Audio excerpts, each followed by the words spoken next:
try not to. And I put your blue cord out for you for your laptop. I know, you're like the best. This looks great today. Thanks. I hate it all. Okay, I think you already added me as interpreter.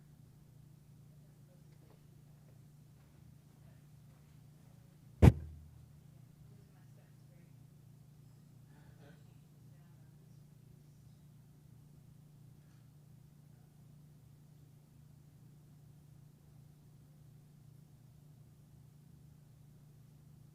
That one can stay. And I think this one stays. There's one of the two.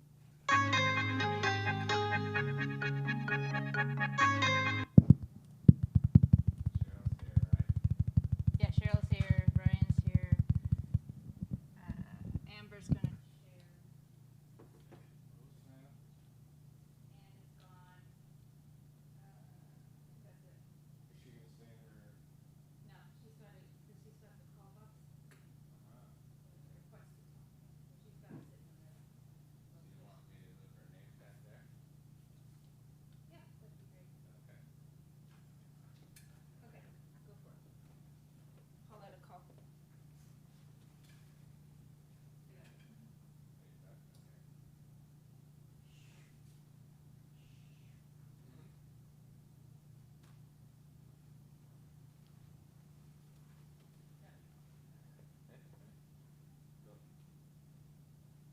Good morning. Can you maybe see if you can manually park the call? Yeah, I may have to do like a reboot, or we just have to wait for this license. I'm assuming there's no reason why. Thank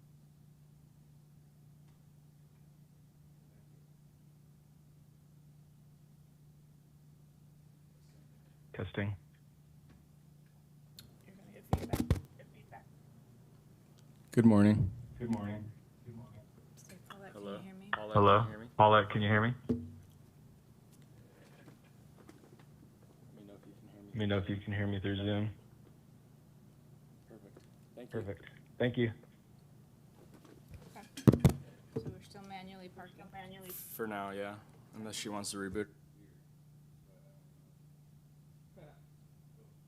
All right. Here's your chair.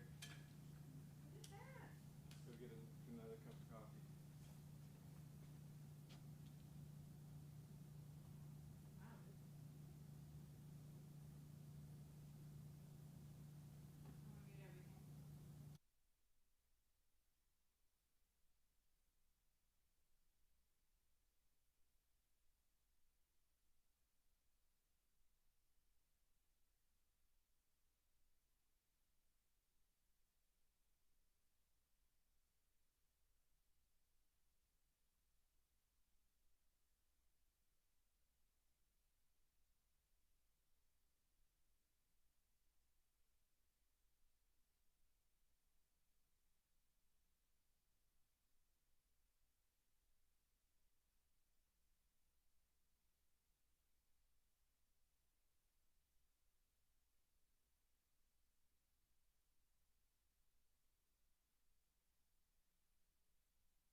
frog in my throat.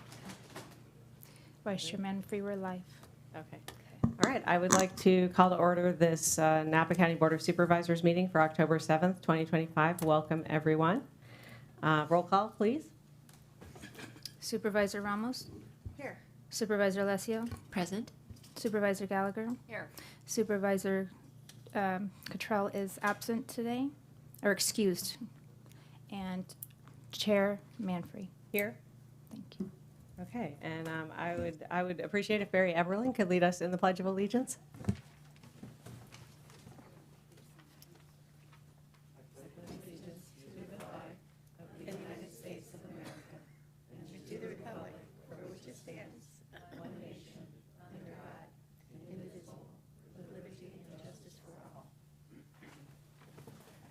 Thank you. All right,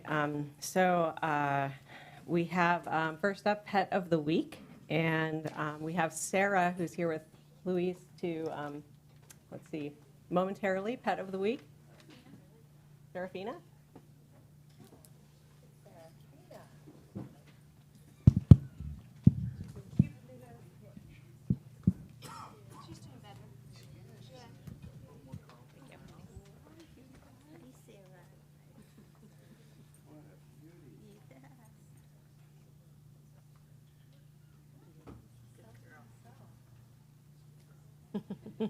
I know she's had a busy morning already, met a lot of people. So, Louise, what can you tell us about Sarah? Yeah, so this is Sarah, aka Serafina. She's been at the shelter for about 4 weeks now.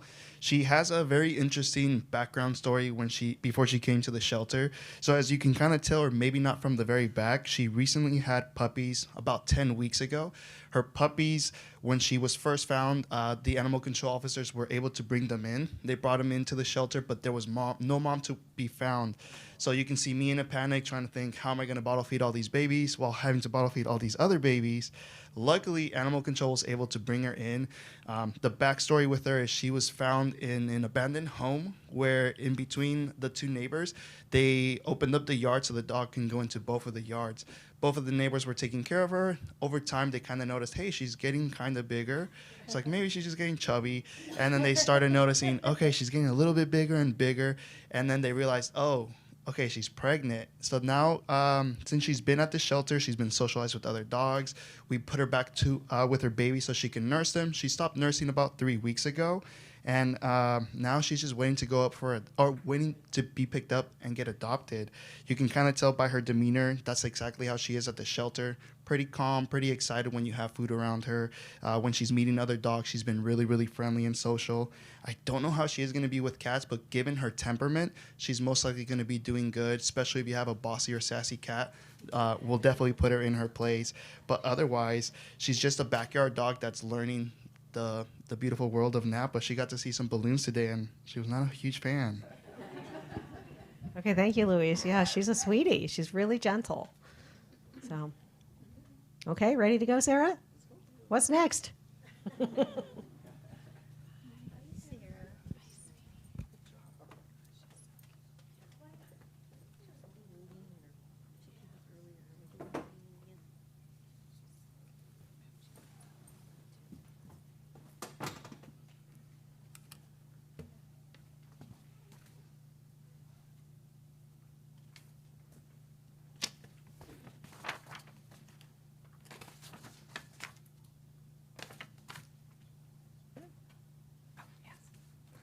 Okay, so we are now at item 4 on the agenda, approval of proclamations and commendations. And we do have a proclamation today in recognizing Domestic Violence Awareness Month. And I would like to know if there's any public comment on the proclamation. Anyone on the, come up to the microphone if you would like to comment. And if you're, okay, sorry. Oh, okay. Sorry about that. We're going to take it to a vote first and take comment after it's read. May I please have a motion to approve the proclamations? Okay, motion by Gallagher, second by Supervisor Alessio. All those in favor? Aye. Thank you. And I would like to invite Liz Alessio, Supervisor Alessio, to read the proclamation.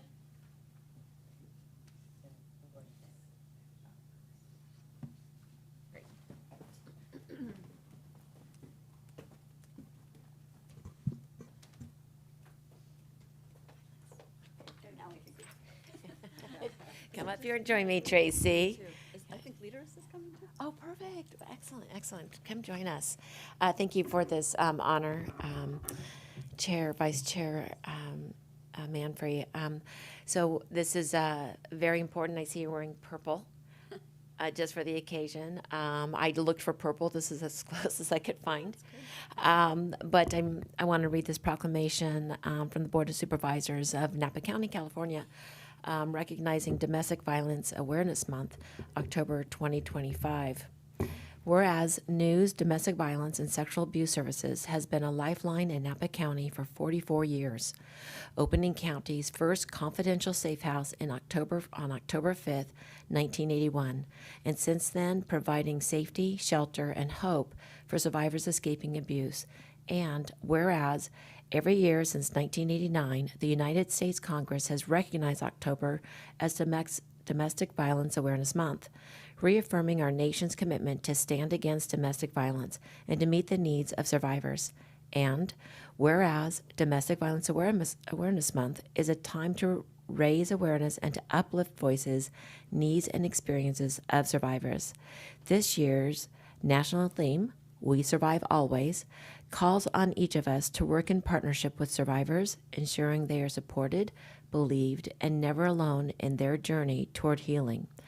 And whereas domestic violence is a public health crisis that touches every corner of our community, undermining the safety, health, and success of individuals and families. According to the U.S. Census for Disease Control and Prevention 2022 National Intimate Partner and Sexual Violence Survey, nearly 1 in every 3 women and 1 in every 4 men in the United States report experiencing severe physical violence from an intimate partner during their lifetime, while nearly half of all adults reports experiencing psychological aggression. Survivors are at great risk of suicidal thoughts, economic instability, and long-term health challenges. Children who witness abuse are especially vulnerable after carrying the trauma into adulthood. Beyond the human cost, domestic violence contributes to more than 10% of intentional violent deaths. This is excluding suicide, and carries an economic toll exceeding $8 billion annually. And whereas, in observance of Domestic Violence Awareness Month, Napa County reaffirms our commitment to survivors, honors the organizations and individuals who serve them, and strengthen our resolve to prevent domestic violence for future generations. Now, therefore, be it proclaimed that this Board of Supervisors, County of Napa, State of California, on the 7th day of October 2025, does hereby recognize October 2025 as Domestic Violence Awareness Month in Napa County. We encourage all members of the community to uplift and support domestic violence survivors and those who serve them during the month and throughout the year. And I'd like to hand this. We have this in English and Spanish. And Tracy, I'm going to let you have these. And would you like to say a few words? I would, thank you. Okay. And you are the executive director for how long? 20 years. 20 years. Thank Very you. good. I feel old now, thank you. Thank you to the Board of Supervisors and to Liz for reading that. I know that was long, but I feel like every word was important to say. I'm proud to be standing here with a representative from Berryessa Campesinas, who is a partner in the community because they're working with farm worker women who also are vulnerable and can experience domestic violence, and so I know they're going to say a few words as well. On behalf of News, I just want to thank you for recognizing October as Domestic Violence Awareness Month. And this year's campaign calls us to stand with survivors always, to explore what it means to be true partners with survivors in their pursuit of safety, support, and solidarity. We recognize that survivors in the LGBTQ+ community and immigrant communities face escalating threats and fears for their safety, whether at work, in school, or whether they are attempting to seek vital supportive services. We ask that you join us in caring for all survivors and help us to send a message that it is safe to seek support at News. Our services are 100% confidential. All survivors are welcome, and we will not share their information with anyone or any agency without their written informed consent. Our services are free and voluntary. This year, we have suffered some terrible losses due to domestic violence. And in honor of those we have lost and all survivors, News will be hosting a candlelight vigil on October 23rd at 6 p.m. at the Veterans Memorial Park. We ask that you join us in taking action to send a message that survivors matter in this community, and we will not stand for domestic violence. If you or someone you know is in an unsafe relationship, please call our 24-hour crisis line at 255-NEWS. And we thank you all and the entire community for your continued support of survivors and to the services of NEWS. Thank you.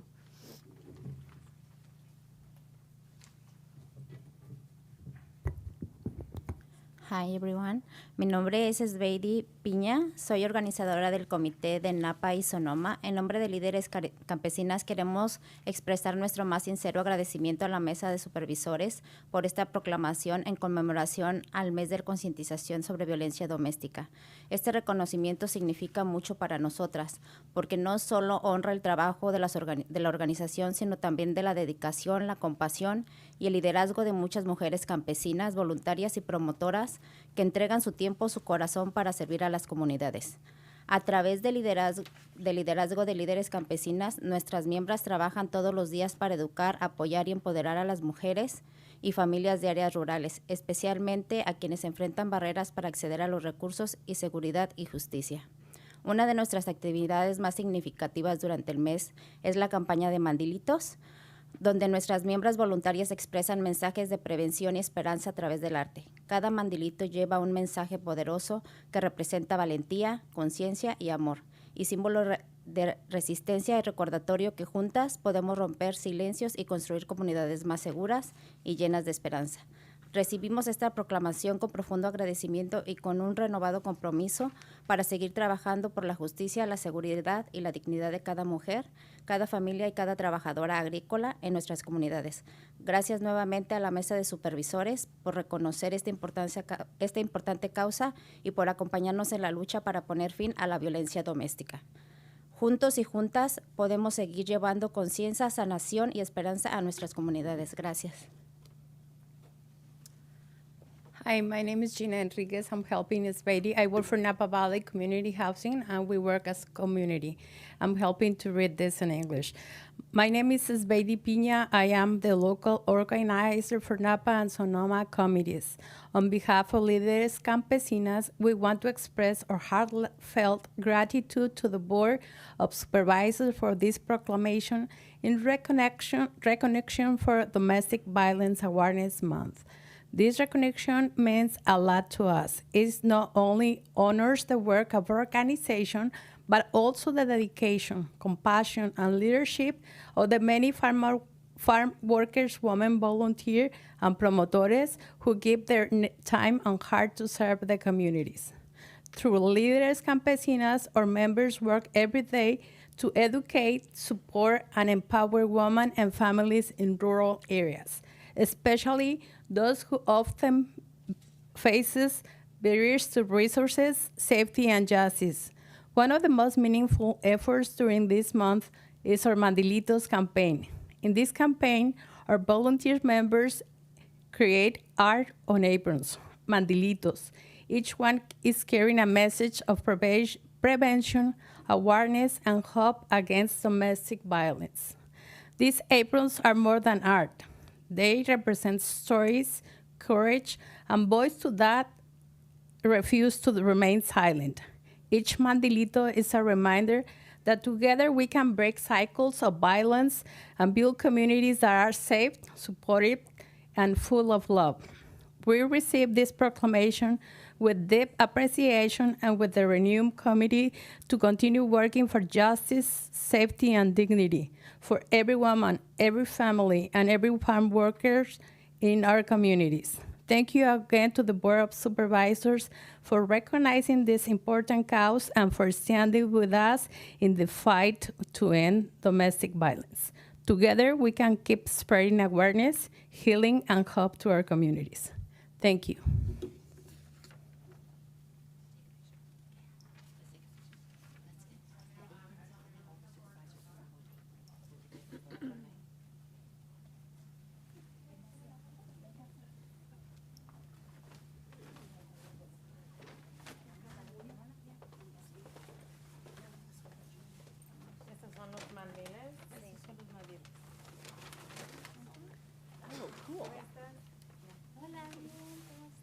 Muy bien, gracias. They're really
All right, thank you, everyone. We're going to move ahead to public comment and board comments, and then after that, we're going to move item 10B up so that we can move through that for anyone who's waiting to hear that, just so that you know kind of how the agenda is being rearranged. So, oh, wait, we still need to do consent too. Yeah, so, okay, so we're going to move through consent first and then go to those. Thank you. So.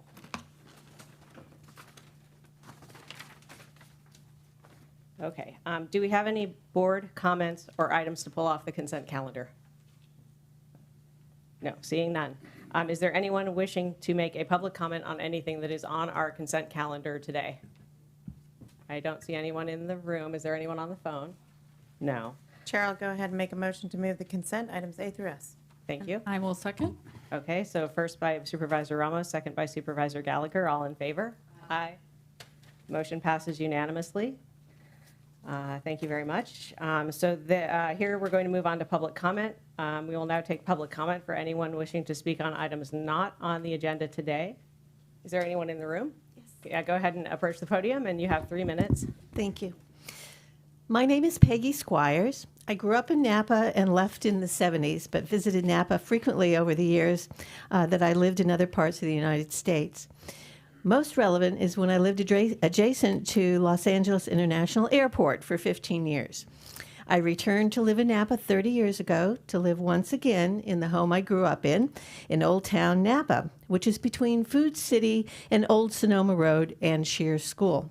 I've been observing and experiencing increased air traffic noise over my house for about a year now, which is disrupting the quality of my life, and as I have discovered, many other residential districts in Napa. The sounds of jet engines screaming over my house in descent during JSX scheduled 4 days a week service, and sometimes additional days, as well as independent jets flying in, are becoming more frequent and noise disruptive, even sometimes in the late evening hours when I'm tucked into bed. Inbound jets are really becoming an annoyance. Living under or adjacent to an airplane flight path can have several negative impacts, as I learned by living next to a very large and active Los Angeles International Airport. Research has shown that some of the environmental impacts nearby residents can experience due to jetcraft air, noise pollution from aircraft taking off and landing, sleep disruption, increased stress levels, and educational as well as home business disruptions. Jet noise pollution can potentially lead to long-term health issues like cardiovascular disease and hypertension. Jet fuel can lead to air pollution in our valley. There's also the potential for lowering property values. These negative impacts decrease the quality of life for those of us who live in any part of the Napa Valley, but particularly those who live under or adjacent to the flight paths of the passenger jets, which include, but are not limited to, Old Town Napa, Alta Heights, Coonsville Road, and Big Ranch Road. There are potential upsides, even though the costs for tickets on small jet service into and out of Napa is quite expensive. There is the convenience of living near an airport that offers some flights to frequently traveled destinations versus going to a major city like San Francisco, Oakland, or Sacramento to catch a flight. Then there is the potential for wealthier people to bring money into our community for entertainment. I'm suggesting that a new route be established by the Federal Aviation Administration that doesn't impact our residential communities and schools. Please let us not ignore the significance of the negative impacts and quality of life for those who live under the current flight paths for the Napa Airport. Thank you all for listening to my concerns. Thank you, Mrs. Squires. Are there any additional public? Just you can approach the mic, and you are welcome to make a line if that helps this be a little bit more expedient. Hi, forgive me. Is the issue of the increase in permit fees on the agenda today? Is it not? Is it okay if I speak about that now? Yeah. Okay, thank you. Hi, my name is John Grauman. I recently moved to Napa 2 months ago. I relocated here from Los Angeles with my family, which includes my wife and my 2 kids who are now going to school here. We purchased a property in Rutherford with the hopes of being able to either build or remodel on it, but have recently come to learn that the construction costs in Napa are some of the highest in the country, and which makes it very difficult for real families like mine to be able to actually build a house. And I've recently learned that the county is now proposing to increase the permitting fees on single-family homes by 700%. From what is currently, I believe, $12.25 per square foot to $86 per square foot, which in the case of my example would mean that I would have to pay $344,000 just to pull a permit to build my house. Imagine if you had to spend upwards of almost $350,000 just to pull a permit. This is before I've even hired a contractor or put a nail into a piece of wood. This affects real families like mine. And now listen, I work in real estate and I have a perhaps different perspective on this, unique perspective than some. I left LA, a place that I had called home for 5 generations, where I had a thriving business of 20 years. And I left for 2 reasons. One is seeking a better quality of life, which I think we can all agree is why we're here in Napa. And the other was to try to get away from a lot of the bureaucracy and political headwind that had made it virtually impossible to transact anymore in Los Angeles. Measure ULA, which is also known as the mansion tax, was our version of this. I watched this unfold in real time. This tax was meant to apply to homes over $5 million and then a separate tax for homes north of $10 million. And it was all meant for the same purpose, to allocate money for a worthwhile cause to go towards low-income housing and homelessness and things of that nature. And while it was probably designed with good intention, it failed miserably. It did not generate even nearly 50% of what the intended and expected projections were. And the reason for that was that because home sales north of $5 million in the 12 months that followed ULA going into effect dropped by 70% because nobody transacted. Because when you apply that kind of an onerous tax on people, it doesn't actually generate revenue. It just creates a stagnant market, and that's what's happened in Los Angeles, and that's what I predict and fear will happen here. Is that it's just going to create a stranglehold. It won't generate money. People just aren't going to transact because it won't make sense for them to. I know it sounds logical that an increase again will generate this kind of money. Excuse me. I'm telling you without any exaggeration or hyperbole. This industry has reached its breaking point. Builders can no longer afford to build. The numbers just don't make sense. This isn't about greedy, money-hungry developers. It doesn't make sense. Sorry, is that my cue? Oh, I'm so sorry. I didn't realize there was a time limit. I'll try to wrap up very quickly here, which is to say that the cost of construction, the cost of materials, the cost of labor, the cost of debt has all gone up while the value of home prices have gone down. It would essentially be a death sentence to an industry that is already on life support. I'm not saying that you guys shouldn't consider increasing the fees. I'm asking, is there a smarter, more measured way to do it that wouldn't decimate this sector of the market that's so important to the local economy? Okay, thank you for your comments today. Thank you. Anyone else wishing to speak? Lee Nordlund, Delta Heights, Napa since '93. And just real briefly, well-deserved the acknowledgement to our anti-violence, domestic violence coalition. My dad taught all of his 4 sons from the earliest age, never hit a girl. And I can tell you that to this very day, none of us have ever hit a girl. And that's the way it should be. Now on to the subject that I wanted to bring up. In September, it's the airport and the noise and the environmental concerns that are very deep. In September 2024, the FAA instituted a new flight path that began to go into full effect 2 months ago, which essentially circles jets over the west side of Napa, as far up north as Yountville, that comes down the east side of Napa. So circling some pretty interesting real estate and neighborhoods. Well, if someone wanted to develop on purpose a jet flight path that would cause the most distress in the most heavily populated areas of Napa Valley and emit the most pollution and the most toxic particulates over the valley's most vital central ecosystem, which is the Napa River, they would choose exactly the flight path that we have been given. Yesterday, I attended the bi-monthly meeting of the Napa Airport Advisory Commission.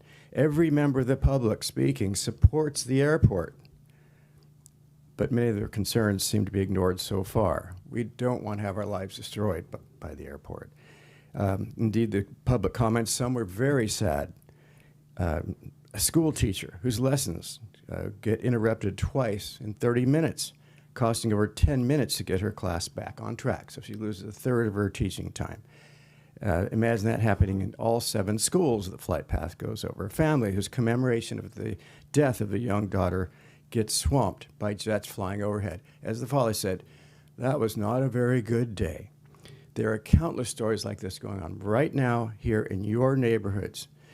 At the end of the meeting, the chairwoman of the AAC said, okay, what I'm hearing is that the airport's going to gather lots of data, make sure it's accurate, et cetera, et cetera. But what I'm not hearing is, what are we going to do about it? What are we going to do about it? And it became clear as the commissioners began to do comments of their own, they kept repeating, sorry, there's nothing we can do, nothing we can do. FAA, blah, blah, blah. And in fact, it was summed up, the last comment was, there's nothing we can do, but it's good you came. Well, that's inspiring. After the meeting, had a few private conversations with some of the commissioners, and one theme kept bubbling up. Keep fighting, keep fighting. Eventually, this is going to get up to the standing that it requires, which means you, the supervisors. So I'll be real quick. I would ask you to put on your next agenda the consideration of a new commission that's independent of the airport, but working with the airport, composed of people who are affected by this airport and the jets, and some experts to establish new flight paths that will be approved by the FAA. And there are options out there. We know that already. Thank you very much. Thank you, Mr. Nordland. Hi, Supervisors. Thanks for taking or allowing me to have 3 minutes. I also want to mention news. I wasn't planning on talking about news, but a couple years ago, I had a young lady come to me, and I did not know about news. I just moved home, and I encouraged her to go there, and they did a fabulous job. So amazing work, as always, in this community. I'm here to talk about the community again, though. I'm also concerned about the increased possible fees. This doesn't affect me. I'm not a developer. My plans are already in. This has no effect on my pocketbook whatsoever, but as someone who grew up in Napa and is a 6th generation from the Bay Area, I've seen how the community has changed. I'll come back to you at some point to talk about fields, because that's also driving young families away. But my concern is, while we go after the mega mansions and try to get the money from these people coming in that are really only here part-time, you're going to kill the idea of the small families going out into the communities. My parents are a perfect example. They came to Napa with nothing. They started a business here. My mom used to work for the county, funny enough. And they bought a small piece of property on Silverado Trail 40 years ago. They've developed it over the course of time, but they raised their family there. I learned how to tend a garden. We talk about being self-sufficient and finding a way to do things more on our own, to have our own vegetables, to have our own ways of growing food. A family won't be able to do that in Napa with this. They just won't be able to afford it. I think the best decision you guys can do is to take this a little bit slower. Maybe, for example, we have a coffee house in town. I've probably had 50 tradesmen that come in there in the last week really concerned about this after the Napa Register article came out, because they're concerned about how it's going to affect them. Obviously so. They didn't even know about it. Now, granted, people should be more aware, but at the same time, a lot of people don't read what's going on because they don't have time, because they're out working. They're taking their kids to school. They're working till 5 o'clock, then they're going to volleyball and soccer or wherever they have to go. I didn't even know about it until I saw the article in the Napa Register. But I'm concerned that that small farm, that small 1 acre parcel that someone in Napa might work to go and take their family to is going to be out of reach.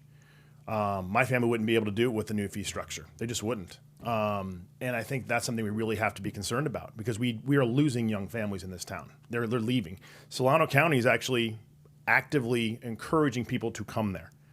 Even me, I've had phone calls to move businesses there and move my home there. And I think that's something we really have to be concerned about. One idea I do have is, A, we should talk about this, moving into this slowly. And 2, I think we should really think about having some way to carve out a 1 or 2 acre parcel where if a small family is not trying to build a mega mansion, they're trying to build a new livelihood, they have that opportunity without losing the possibility. Because I do believe it's something we really have to think about. If someone wants to go build a 2,500 square foot home in the country or a 3,000 square foot home in the country, will those fees be too exorbitant for them to be able to afford that? And that's not a massive home. That's the average size home in the country right now is 2,497 square feet. So something to think about as you guys go forward with this. I would encourage maybe another community meeting if possible, and also maybe an outreach to the tradesmen, because a lot of them, I say tradesmen, tradeswomen, a lot of them did not know about this until the article came out. So thank you. Thank you for your comments. My name is Richard Delmonico. I recently retired from Kaiser, Northern California. I was the director of neuropsychology services. My wife and I have lived on Willow Ave since 1999. We moved up here from San Francisco. We chose to live in Alta Heights, away from 29 and the airport, because of noise. We raised our daughter here, and our daughter and her husband, who also grew up in Napa, are raising their children here in Napa. I'm here to complain about the airplane noise. We specifically didn't move near the airport, but with this change in the flight path, we've now been placed next to the airport. The noise is very disruptive. It's a health hazard, really. Our young granddaughter, when she's over, she's alarmed by the planes going over, and they can pass over the house 5 minutes apart. We get about 10 to 15 planes that we know of a day because we're home. I'll make this short. What I'm requesting is that the Airport Advisory Commission, the airport manager who helped negotiate this change in this flight path with the FAA, and now it's in the FAA's hands, that you and the Board of Supervisors, that you allocate appropriate expert and sufficient resources to assess this problem, develop strategies to address the problem, and work with the impacted residents to identify and implement some kind of best, safe solution or strategy to this problem. I'm hoping that this can be kind of a positive learning experience for all of us. I mean, there have been 50 of us at these advisory meetings. If they had solicited input from the beginning, we wouldn't have all these complaints. And I'm a psychologist, and I truly believe that, when we all work together, the solutions work for everybody, or most people. You're always going to have people that complain about everything, but that's the way, life is. But I really think that we can develop a safe alternative to this. And dealing with the FAA is a big deal. So if we can work it out together, I think that might be a way around this. Thank you. Thank you, Mr. Delmonico. Any additional comments in the room? Okay, seeing none. Are there any additional comments on the phone? Okay, then, let's see, back. Thank you. That concludes public comment. And we will move on to reports and announcements. Supervisor Ramos. It's all good. Belia works too. I answer by that. I want to thank those that came out, especially those that also attended the Airport Advisory Commission yesterday. And just to give a little bit of background in terms of the requests that have been given, one of the things that is incredibly important to remember is that this county does not backfill the airport. The airport acts as an enterprise fund. And so the request of allocation from this county over would be a strong deviation from the fiscal practices that we have had at this county, and certainly not one that would be prudent for our fiscal responsibility that we like to maintain here at the county of Napa. In terms of the what was brought up of this route of this new approach on 19 on runway 19 right, it was included as public comment On our August 5th, 2024 agenda at the Napa County Airport Advisory Commission, the final mapping was released for comment and an update was given. Prior to that, 2 months before, we were given an update as well. This did not fall into our laps. It was an incredibly thoughtful process. And while I recognize that the result has been impacting residents that were not previously impacted, it is really important for us to ensure that we keep to our jurisdictional areas.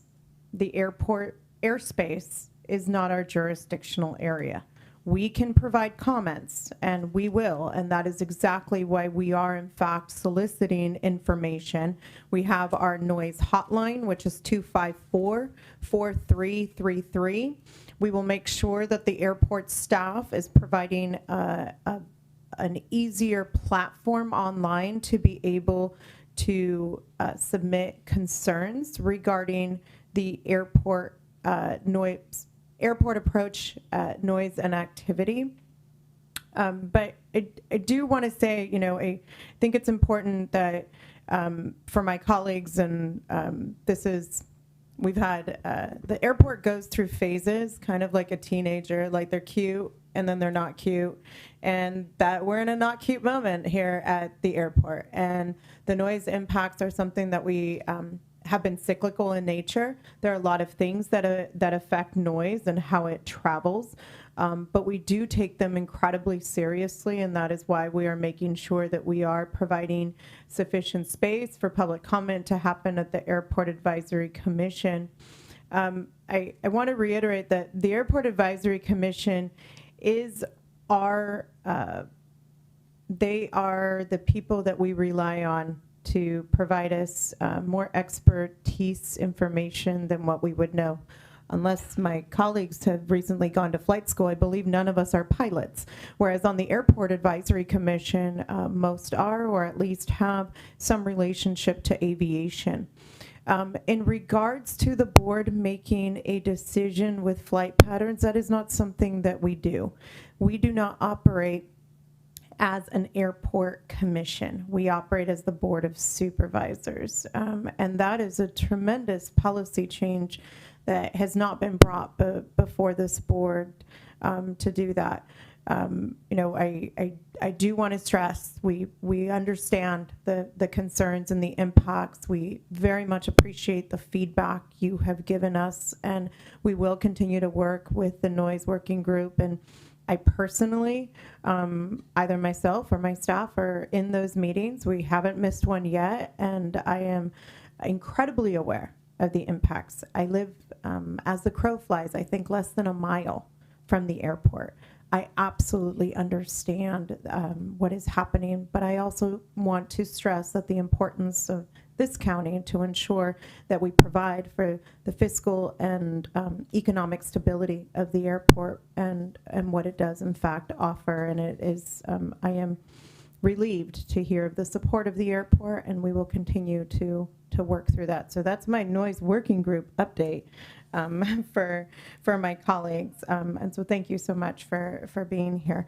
In terms of other updates that I'd like to just share, we will be having our, once again, the Fall Student Art Contest in partnership with the American Canyon Arts Foundation. So the community impact dollars that are allotted to District 5, we use it as a way of providing scholarships to art students, because that is a need that has been needed to be filled down there. So I'm incredibly grateful for that.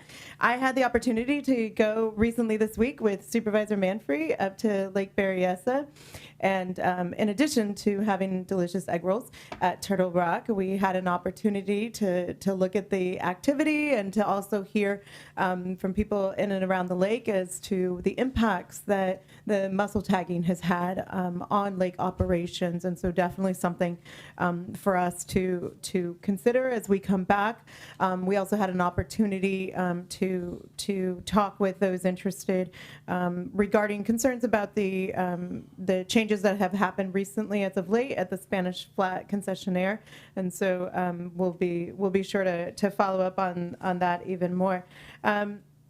And special thanks to Captain Thompson and Sergeant Olson and Deputy, I think it was Rango, that were there. They're a wealth of knowledge, so thank you for that. I went with the CEO. We toured the 2 FBOs at the airport that are under construction. I highly encourage all of my colleagues to do that. It is really the vision that this board, our predecessor board, has had. It is actually visible now. There are a lot of times that what we do here at the county, we can't see it, we can only feel it, and that is one where you can actually see it, and it is a sight to behold. So I definitely encourage you to do that. And then for my colleagues, I'll be representing the CSAC board at the executive retreat this week in Inyo County. So thank you for that opportunity to serve in that capacity. Thank you. Supervisor Gallagher, you are next for updates. Thank you. I just have one quick announcement. We will be having the 2nd annual Day Against Hate on Sunday, October 12th at 12:30 in Veterans Park in Napa. So please come out. There will be speakers, and we will be just rallying together around, promoting peace and people collaborating and working together in the community. So come out and join us. Thank you. Supervisor Alessio. Thank you. And I want to thank Supervisor Ramos for the update from the Airport Commission. I'd like to talk to you more, maybe offline more, and along with the CEO too on this. I have a little past experience with the FAA, and I have some catching up to do in terms of the history and the process. So thank you for that. I just want to share just a couple small things. I attended the Veterans Commission. I want to thank the Veterans Commission for their work, along with the Commission on Aging. The commissioners there really are passionate about the work that they do. They take it very seriously, and they're really noble leaders in our community. So I want to recognize them. On a lighter note, I attended the Molly's Angels fundraiser yesterday. Can't say I did great. Thank goodness it was a scramble. It was a golf tournament. It was a scramble. But it was a lot of fun. And if you don't know about Molly's Angels, please look it up. They provide critical transportation for folks who need help, who are older and need help to get to medical appointments and other areas in the county. So I want to thank them. Last, I just want to make a note that I'm going to have my first town hall this Saturday at Enchanted Hills. It's really directed for Mount Veeder, that's already starting to see some pre-undergrounding of PG&E wires happening at the base of Mount Veeder, along with some other topics of importance. There is a tremendous amount of work being done on Mount Veeder. There's 3 critical areas where they're repairing the slides from last fall. There's one area that hasn't even been started yet. I've been up there driving that area about once a week just to see the progress. And the neighbors aren't thrilled, but we all know that we have to get those roads repaired. And what was shared to me that I share with the neighbors is that Mount Veeder is Highway 1 of Napa County. And I think that's a pretty close analogy in the sense of how often it fails through storms and the damage of slides. So anybody who's interested, take a look. But I want to thank our Public Works for the hard work and the contractors up there. So that town hall will be this Saturday. It'll start at, go from 10 until noon. Thank you. Thank you, supervisors. My announcements are similar to Supervisor Ramos. The tour that was available at Lake Berryessa to look at facilities and talk through opportunities there was incredibly helpful, and many thanks to the Sheriff's Office for being available for that. It really makes a difference in understanding what's going on in those communities, and it's much appreciated. We also had the ribbon cutting for the Health and Human Services Agency's Be Well van this past week, and several of us attended that. And that will be a wonderful mobile resource for the community. I've seen it parked in the Sullivan lot across the street a couple times this week. So check it out, say hi, and if you are in need of services, ask them about what they offer. Upcoming, the Historical Society will be hosting a local artists event at the Goodman Library on October 9th from 6 to 8 p.m. And that will be a great way to check in on what local artists are doing in the community and get to talk to them person to person because they will be there. So those are the updates I have right now. Oh, yeah, Supervisor Gallagher, go ahead. Sorry, I missed one. We're going to be doing a climate conversation with Dr. Drew Isaacs on Tuesday, October 14th at 3 at the Napa County Library. So if you'd like to come, please sign up. Just get in touch with my office or Napa climate.eventbrite.com. Dr. Drew is a climate scientist from UC Berkeley. He has spoken up and down the valley, makes climate science really fun and interesting, as well as incredibly informative. And come join us. He's wonderful, great conversation. So if you haven't had a chance to see him before, please come join us.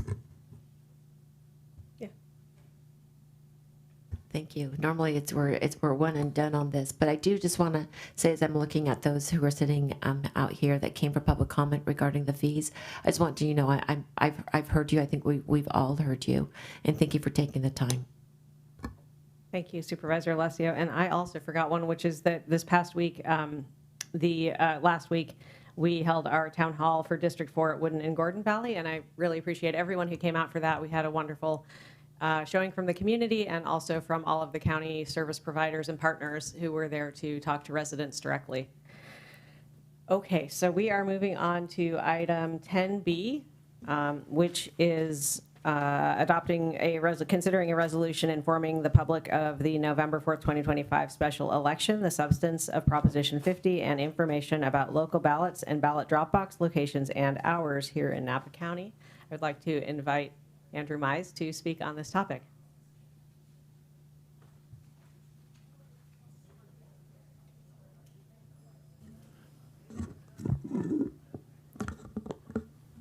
Members of the board, good morning. My name is Andrew Mize. I'm the county's legislative and policy analyst. I'm here on referral from your board's September 16, 2025 special meeting to talk about Proposition 50. Today, I will endeavor to provide an accurate, fair, and impartial presentation of facts relevant to aid the voters of Napa County in reaching an informed judgment about the ballot measure. At the conclusion of the presentation, staff recommends adoption by your board of a resolution informing the public of information about Proposition 50 and where and when they can cast a vote on the measure. I have this. Let's start by talking a little bit about some procedural background of redistricting. As you all know, Congress is divided into two houses, the House of Representatives and the Senate. Members of the House of Representatives are elected every 2 years, and each of them represents a roughly equal number of U.S. citizens. States are responsible for drawing lines within their borders to divide the population into currently 760,000 to 770,000 congressional districts. And the number of people living in a given area goes up and down over time. So the U.S. Census, taken every 10 years, counts the number of people living in the United States and where they live. The results of the census are then used by states every 10 years to redraw congressional districts to reflect those changes in population in an area and keep representation proportionate across districts.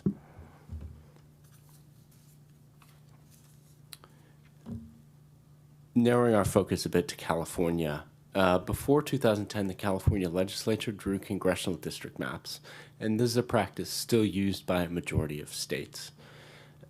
In 2010, California voters gave the job of redistricting to an independent commission known as the Citizens Redistricting Commission. At the time, it was, I think, the third or fourth state to do so. By the 2022 election, the number of states using an independent election commission grew to 8. Narrowing our focus further to Proposition 50, states do not typically redistrict sooner than every 10 years. It's usually along the census cycle. However, this year, the state of Texas legislature opted along party lines for a mid-cycle redistricting, the result of which is intended to be the loss of 5 currently Democratic seats in the House in the 2026 election. In response, Governor Newsom and the California legislature voted and then approved, also along party lines, a mid-cycle redistricting, the result of which is intended to be the loss of 5 currently Republican seats in the House in the 2026 election. Some specifics, I think, about Prop 50 are warranted. Prop 50 would temporarily return California to using congressional district maps created by the California legislature until after the 2030 census.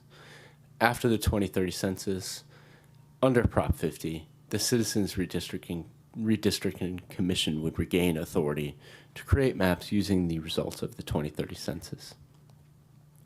Proposition 50 also calls for Congress to amend the United States Constitution and enact federal law to require redistricting by fair, independent, and nonpartisan redistricting commissions nationwide. Passage of Prop 50 would not change federal law or the United States Constitution. It would only show that voters in California support the idea of the use of independent redistricting commissions in other states. So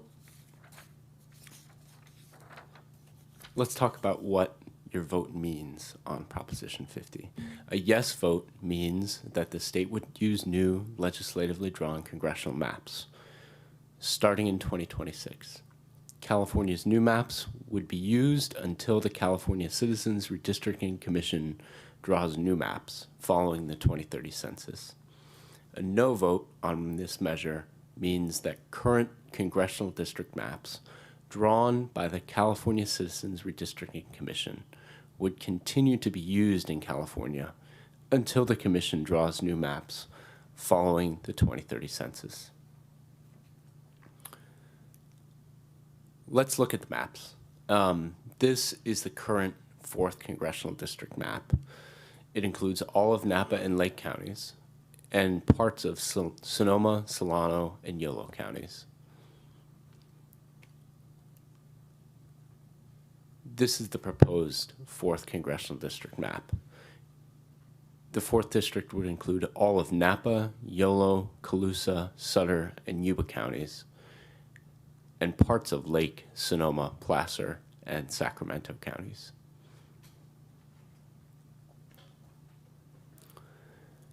Narrowing our focus to Napa, our elections division has set up a number of in-person voting locations and times, as well as ballot drop box locations. We'll start with in-person voting locations. You can vote at the Napa County Election Division in the city of Napa. That is just across the way here. It's open weekdays starting October 6th, and those weekday hours are 8 a.m. to 5 p.m. It's also open on weekends starting on October 25th. Those weekend hours will be 8:30 a.m. to 4:30 p.m. In American Canyon, you can vote in person at the Holiday Inn Express and Suites at 5001 Main Street in American Canyon. That voting location is open daily starting October 25th on weekdays and weekends. Weekday hours are 8 to 5, weekend hours are 8:30 to 4:30. And finally, you can vote in person in St. Helena at the Napa Valley College Upper Valley campus. That will be open daily starting November 1st Weekday hours will be 8 to 5. Weekend hours will be 8:30 to 4:30. Additionally, all of these locations will be open for in-person voting on Election Day, Tuesday, November 4th, from 7 a.m. to 8 p.m. There are also ballot drop box locations. These are open 24 hours a day, 7 days a week. There are a number of them in Napa,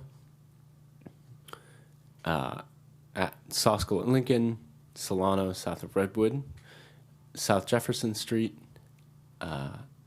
in the alley between 1127 First Street and the 2nd Street Garage, there's a drop box, and at the Napa Valley College. And then in our other municipalities, there's 2 drop boxes in American Canyon, one by the entrance to City Hall and one next to Canyon Oak School. There's one in Angwin by the entrance to Howell Market. There's one in Calistoga next to the bus stop outside Calmart. I drove by it yesterday. There's one in St. Helena in front of the St. Helena Library, and there's one in Yountville at the Yountville Community Center near the library drop box. All ballot drop boxes will be closed promptly at 8 p.m. on November 4th, 2025. Additionally, voters can return their ballots by mail. The Secretary of State recommends that voters voting by mail return their ballots before November 4th to ensure that the vote is counted. That's all I have. So there's also a resolution attached to the item, and staff recommends adoption of that informational resolution. Thank you, Legislative Analyst Mize. I would like to take any public comment on this item now. Is there anyone in the room wishing to speak? Yeah, please come up. You'll have 3 minutes. Thank you so much. Good morning, Supervisors. First off, thank you for your service to our beloved community here. We do really appreciate it. My name is Jeff Dickinson. I am currently the chair of the Napa County Republican Central Committee. We are in opposition to Proposition 50. Thank you to Mr. Rice for his comments. They are correct. So we have no opposition with what he stated. However, we do have opposition. Currently, there are 52 congressional districts within California. 9 are held by Republicans. By doing Proposition 50, that would reduce it somewhere between 4 to 5 in California. This goes against what the voters voted for. As was stated, Proposition 11, Proposition 20 in 2008 and 2010 voted for an independent citizens commission, that the voters draw the districts, not the politicians. It undermines independent redistricting and returns that power to the politicians. That gives them a bias in their district drawing. Also, this is a $200 million election vote that we don't need. I don't see the, because what it does is destroys the electoral fairness and accountability by having such an lopsided representation. It also goes against the California Constitution. California Constitution, Article 21, redistricting, Section 1A states, in the year following the year which a national census is undertaken under the direction of the Congress of the United States at the beginning of each decade, the Citizens Redistricting Commission shall adjust the boundary lines of the congressional, state, senatorial, assembly, and board of equalization districts. There's nothing in our Constitution that says that we have a mid-census redistricting, and I don't see the compelling reasons to do so. All in all, it goes against the voter representation, goes against the California Constitution, and it is just a waste of our money for California. Thank you very much for allowing me the time. Thank you, Mr. Dickinson. Any additional comments? Seeing no one in the room, is there anyone on the phones? No, okay, thank you. That concludes public comment for this item. Is there anyone on the board wishing to discuss? I see. Supervisor Alessio, you're first. That is a leftover button from last time, so I'll let my other supervisors go. Thanks. Okay, Supervisor Gallagher.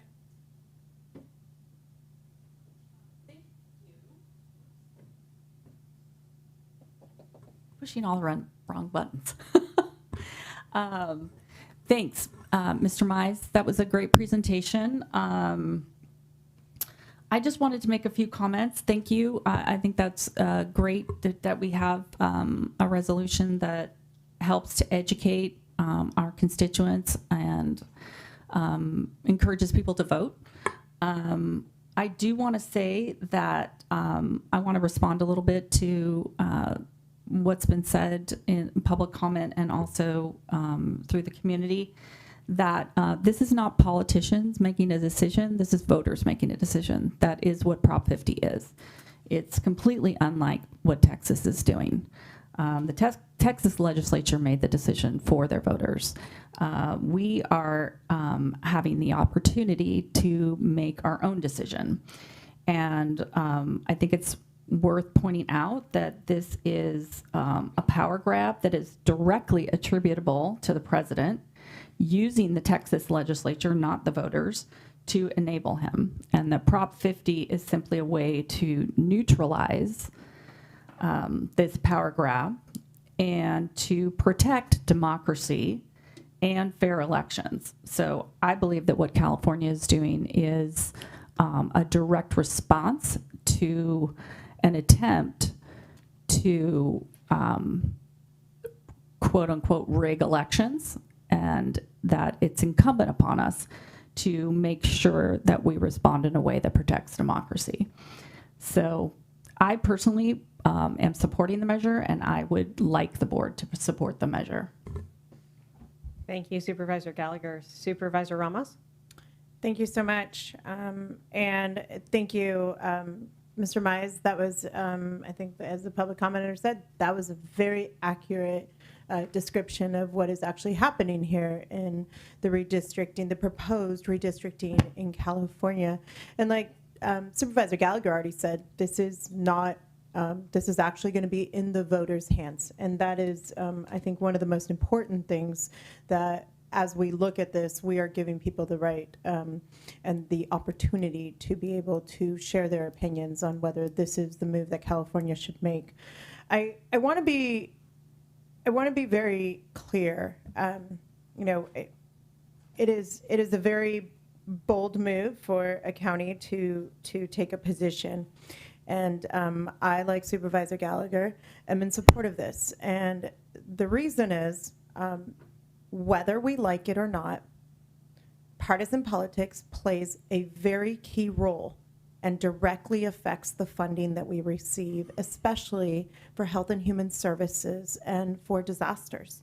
We're looking at Medi-Cal funding, we're looking at CalFresh SNAP funding, we're looking at Section 8 funding, we're looking at disaster relief. And numbers matter and voices matter. And so for me, I see this as an offensive move for us to be able to ensure that the voice of Napa County reaches the hallways of the House of Representatives, and that we in fact can have that opportunity to be funded. This county, just in FEMA funding, has lost $36 million this year. So if your roadways and easements aren't being cleared and the fuel mitigation work is not happening, that is not a result of this board. That is a result of what is happening in DC. When it comes to, I can definitely appreciate the cost of an election. Absolutely. It is a tremendous cost. But one, the funds have been spent. Your ballots are in your box. That's number one. Number two, it is not a cost to this county. I'll remind this board on September 23rd on item 5M on consent, we received an increase in revenue of $682,336,000 from the state of California to true up and give us all the funds needed to operate this election based upon our estimates. And that was through the good work of CSAC and our partners there to ensure that this election did not happen on the backs of counties. I think what is incredibly important is that we do not allow whatever is happening in other states to happen to Napa County. Because we have so much funding on the line, not just right now in this budget cycle, but for the future, to ensure that the values of making sure that what we are constitutionally charged with, taking care of our most vulnerable population, happens through Health and Human Services funding, that we are fiscally able to do that. And our general fund cannot sustain that without the assistance of the federal government. And given our no backfill policy that allows us to be fiscally sustainable here at the County of Napa, it is incredibly important that we take a stand and that we are offensively supporting Proposition 50 to protect our federal funding. I would like to propose language for our consideration, and that is that the last, I think the resolution is great. I think it's accurate. I would like us to add the recital that says, therefore, be it resolved that the Board of Supervisors hereby supports Proposition 50 and affirms California's leadership in advancing the principles of fairness and accountability in the absence of partisanship in redistricting nationwide. Thank you. Thank you, Supervisor Ramos. Supervisor Alessia? This is why I let my colleagues go first. Points, great points across the board here. And, so I really don't have much to say. I think it's just the vote. The most important thing is this is in the voters' hands. Mm-hmm. The challenge is educating the voters so they have a clear understanding of the facts, not fear, not fiction, but the facts of what Proposition 50 is giving the opportunity for California to do. It's really just responding to what was started in Texas. And it's an uphill battle for this proposition to even pass, to be frank, because it's such a short on-ramp in terms of that education and awareness. I do think it's, I always look at things in terms of, not just our Constitution, but what is just? What is justice here? And Proposition 50 is offering an opportunity for justice in California, for justice in all the counties in California, including our own, to have a equal playing field here. So I too support this. I agree with the amendment to the proposition. I thank Mr. Mize for your hard work. You're really exceptional. I'm going to take this moment. We really lean on you. We really do. We depend on you, lean on you a lot. So thank you, and thank you for the board for your comments. Okay, thank you, Supervisor Alessio. After all that, I don't have much to add other than to say that maintaining a balance nationally is really important, and I feel like it's something meaningful to do here to contribute to that. I'm happy to do it. And that context is everything, especially in politics. And it's not like California chose this fight, but California can make a difference in maintaining that balance nationally. So there's been some proposed language in support of this to be added. And I'm going to ask council, should I take a vote on that first or after supporting the resolution or with it? So if there's a motion with the amended language, that's probably the most efficient way. And if the motion carrier could repeat the language again, just so it's clear in the record. Absolutely. Thank you so much. Happy to do that. And I do have it in writing and I can provide it to staff.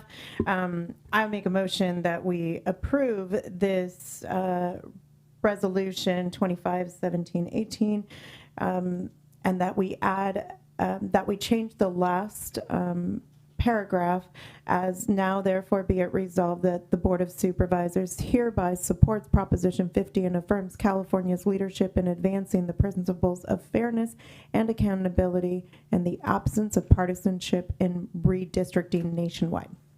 I'll go ahead and second. Okay, so motion by Ramos, second by Gallagher. All those in favor? Aye. Motion passes unanimously.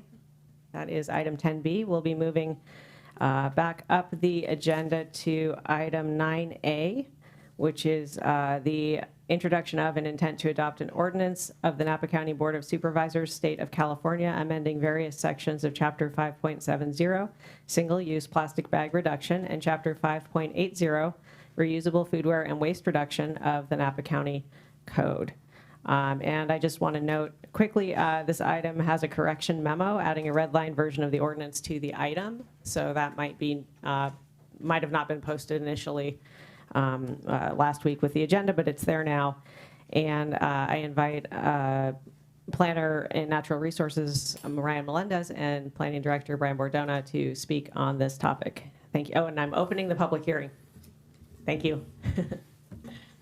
Great. Good morning, Chair Manfrey, members of the board. Thanks for having us today. Today, I will be going over the proposed amendments to Chapter 5.70 and Chapter 5.80 of the Napa County Code regarding single-use plastic bags in Chapter 5.70 and reusable foodware and waste reduction in Chapter 5.80. We will cover the purpose of the ordinance amendments, incorporation of state laws, clarification of local enforcement, and key ordinance changes for each section. And I will cover what stakeholder engagements and outreach efforts have been completed to date, and what outreach activities we have plans, and conclude with staff recommendations and next steps. First up, we have Chapter 5.70 regarding single-use plastic bag reduction. To start with some background on why these amendments are being proposed, in 2014, the state legislature passed SB 270. That was the original ban on non-reusable bags, which allowed for the loophole of thicker film plastic bags to still be used because they can be considered reusable. In 2021, SB 1046 banned plastic pre-checkout bags, or the produce bags, and still allows for compostable plastics or paper pre-checkout bags. SB 1053, passed in 2024, amends the code from SB 270 to address the loophole of the thicker film plastic bags. And starting January 1st of 2026, all film plastic checkout bags statewide will need to be made of at least 50% recycled paper at a cost of 10 cents per bag. The updates presented to you today are meant to align Napa County Code with the stricter statewide prohibition on all plastic bags and reinforce Napa County as the local enforcement agency for this prohibition. So to align with the state law, staff is recommending amending Chapter 570 of the Napa County Code. Under the statewide regulations, stores cannot distribute film plastic bags of any type at the point of sale, including at self-checkout kiosks, in-store pickup, curbside delivery, or home delivery. Any existing supply of plastic checkout bags should be used before January 1st. Stores may offer recycled content paper bags if the bag meets the minimum compliancy standards for carry-out paper bags. At least 10 cents is charged per bag, and this charge is itemized on the receipt, and the store keeps the 10-cent charge without restriction on their use.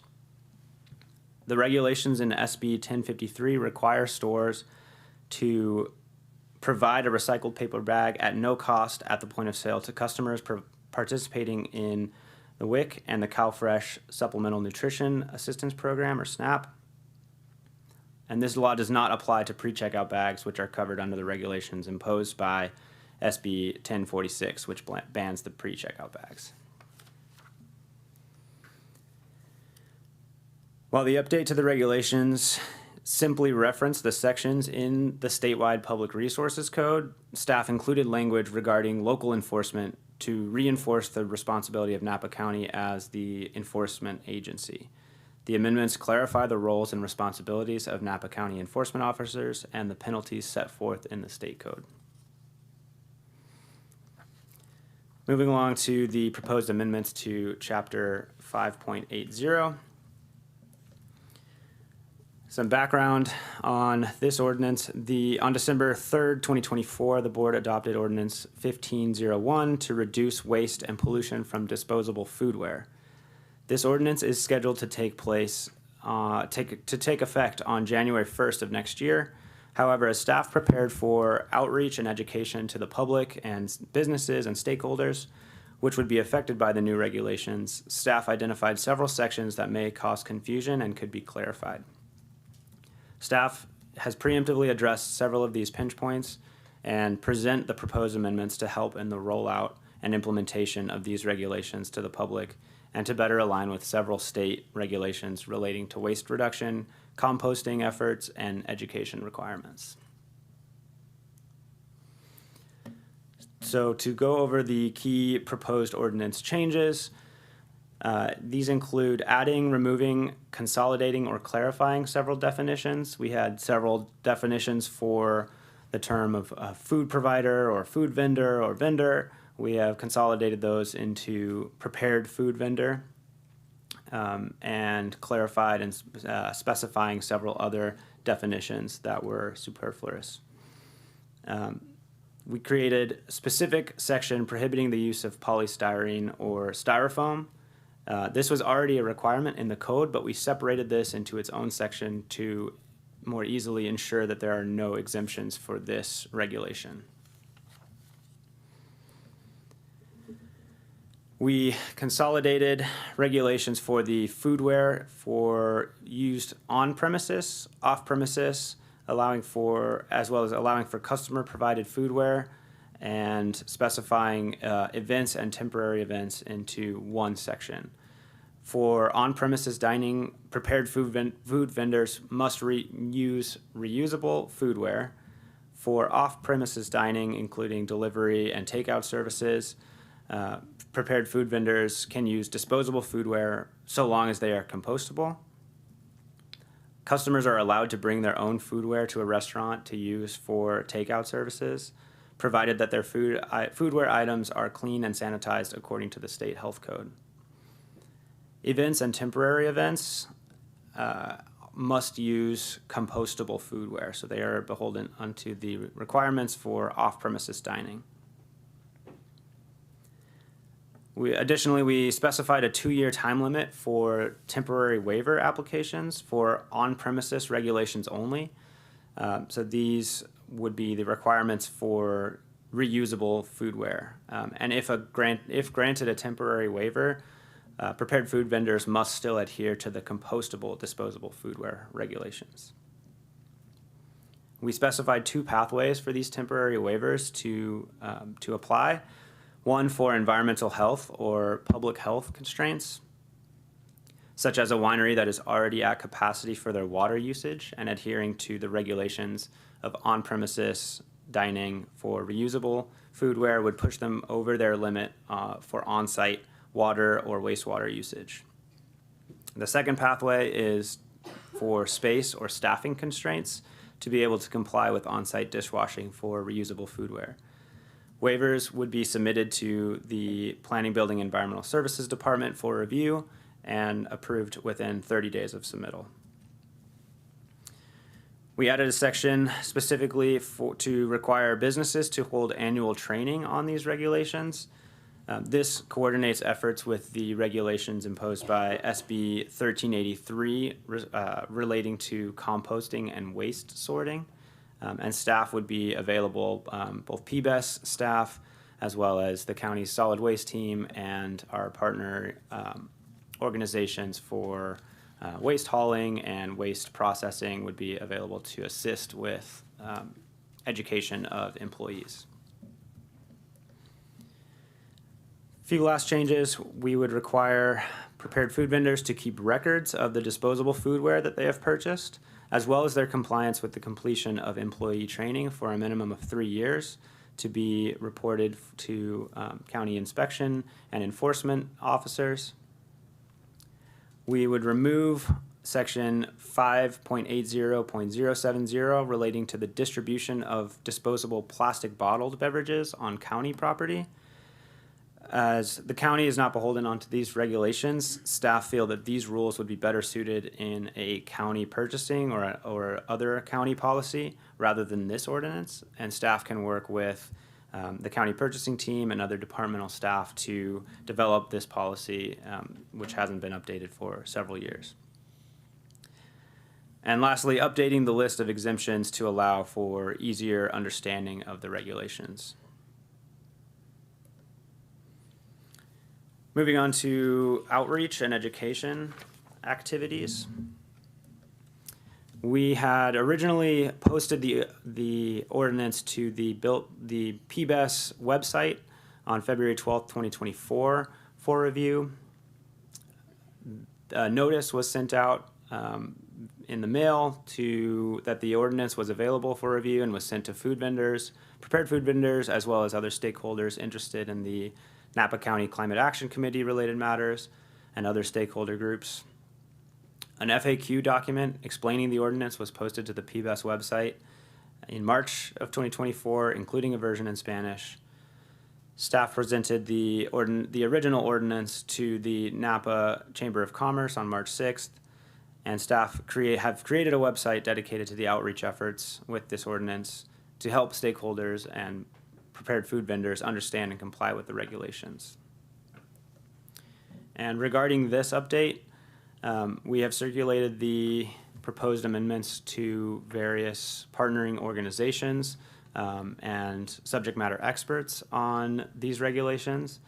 And if these proposed ordinance amendments were to pass, staff have planned outreach and educational efforts to begin immediately, including mailing new educational materials and a letter of upcoming regulations to affected businesses in the unincorporated Napa County, updating our PBES website to reflect the new changes to this ordinance and serve as a central hub for businesses to learn about the ordinance regulations, find resources, and contact staff. And in partnership with Napa County's solid waste team and our partnering organizations, partnering with them on their outreach efforts regarding SB 1383, staff plan to schedule dedicated door-to-door outreach with affected businesses to ensure their compliance with both the composting regulations and this reusable and foodware and waste reduction ordinance. And we would also partner with the PBES environmental health team to add a new plastic bag and foodware regulation information to their checklist to help streamline and develop a pipeline of businesses who may need additional help in complying with these regulations. And finally, our recommendations and next steps. The tentative ordinance, after consideration today, would be then scheduled for a second reading at the October 21st, 2025 Board of Supervisors meeting. We would update the reusable foodware and waste reduction resources kit to share with businesses and stakeholders. A draft of this resources kit has already been drafted and shared today as an attachment. And then we would work to create these partnerships and work with our partners to develop plans for implementation, outreach, and education efforts and education strategies. That's all I have for today. I'm happy to take questions or comments. Okay, thank you very much, Mr. Melendez. Where are we here? I lost my place. Okay, I would like to invite any public comment on this item at this time. Is there anyone in the room wishing to speak? If so, please approach the podium. We don't see anyone. Is there anyone on the phones? No? Okay. That concludes public comment. So I'll close the public hearing and bring this back to the board for discussion and questions. There, I see, hopefully this isn't from before, but Supervisor Gallagher. Thank you. Thank you. I know this has taken a long time to get to this point, and I appreciate all the work that the department has done. In the red line document regarding temporary waivers, there are a couple criteria that can be used. Other financial hardship or other extraordinary insurmountable circumstances. Just wondering if you could elaborate a little bit on that. Yes, this was leftover language from the current code as read. We were not sure on what these specific types of examples would be, but wanted to offer pathways in the waiver application in case of other financial or other hardships for businesses or nonprofits or other organizations that might encounter these hardships to apply for in their waiver application, and they would be further reviewed by staff. Okay, because as we know, there may be an initial investment in some reusable foodware, but money is saved over time. So just trying to, balance that out, that some people might say, oh, it's a financial hardship because I have to go buy reusable plates. But that doesn't take into account the long-term benefit of doing that. So I think just kind of wanted to throw that out. Yeah, it's a new ordinance, and like many new ordinances, we take it around the block a few times and see how it works, and there's always going to be opportunities to improve, adjust, kind of like today's an example of that, with what Mr. Melendez has brought forward. So along those lines, we can monitor, well, first of all, we'll put together a structure for which we review those types of requests, and we'll see how that works. It's not uncommon for folks to request relief from certain regulations. So we'll have a process in place. We'll see how it works, and if we find that it's not effective, we can bring something back in the future for an update. Okay, thank you. And I think it looks great. Thank you for all the work. And also, I'm really happy that you mentioned working in the future on the purchasing policies, because I think it's really, really important that the county, we're not a food provider, of course, but we just living up to these sort of commonly expected standards at this point for, not using certain throwaway items for meetings or whatever is really, really important. So just making sure that we do update those purchasing policies, I think is going to be really important too. So thank you. Thank you, Supervisor Gallagher. Supervisor Alessio? Thank you. Wait, we've been talking about this for a few years now. I don't recall, has any of the cities or towns within the county of Napa already adopted, I think Calistoga already adopted a resolution in regards to foodware.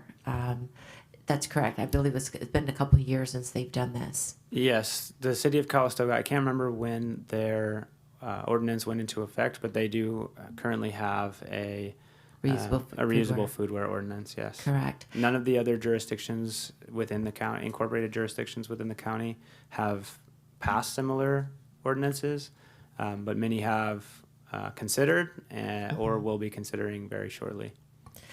I remember this being presented to the Climate Action Committee that Supervisor Gallagher and I sit on, and the report coming from the Calistoga representatives, and really it went really well, and we were able to glean some of their findings to be able to apply here. So I think that's great that we can benefit from that. A couple questions. One being, how will inspections work? Will they be spontaneous inspections, almost like the fire department will come, go to businesses and will kind of visit on an annual or biannual basis? How does that work in terms of the accountability and really, continuing to educate? Because I know this is a tiered effect in terms of potential consequences if people don't want to comply. But can you tell me how that's going to work? Or is it all just based on complaints? Yeah, there would be kind of a few opportunities for ensuring education and compliance and enforcement of this ordinance. One would be complaint-based with a code enforcement submittal.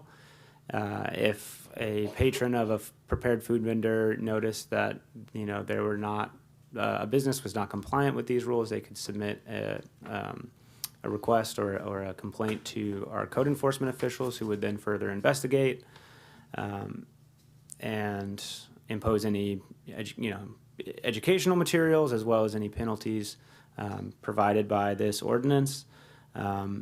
Additionally, we will be working with the environmental health, the consumer protection team, who already does annual inspections of prepared food, restaurants and prepared food vendors.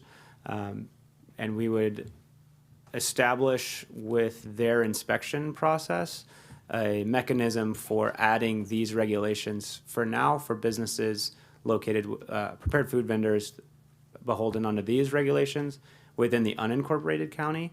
And if and when other jurisdictions incorporate a similar ordinance, we can add those inspections into the environmental health's checklist as they go out for their regular annual inspections.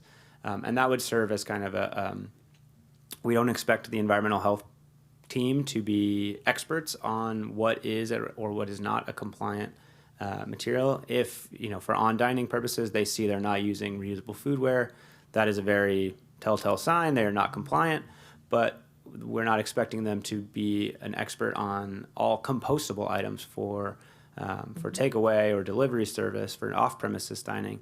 But we would train, work with them to educate, and if they were not sure if there were businesses in compliance, they can mark, maybe a no or an option to investigate further. That would then be passed to our team and the code enforcement team and the solid waste team to go and investigate further.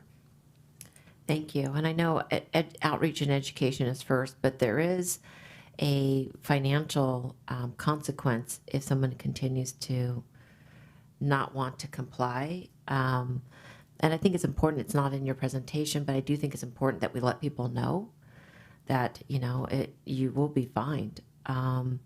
It's $100 for the first violation, $200 for the second, if it's within a year, and fine not to exceed $500 for each additional violation.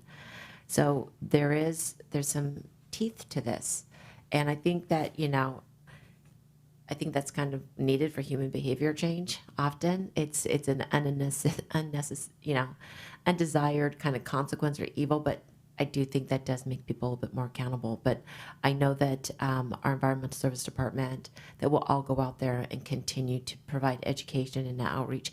It's confusing. I mean, even I will stand at like the 3 garbage cans, the recycle, the compost, the waste, and I'll have a container, and I'm like, okay, I think this is clearly compostable, but this plastic lid, is it compostable? I think it's compostable.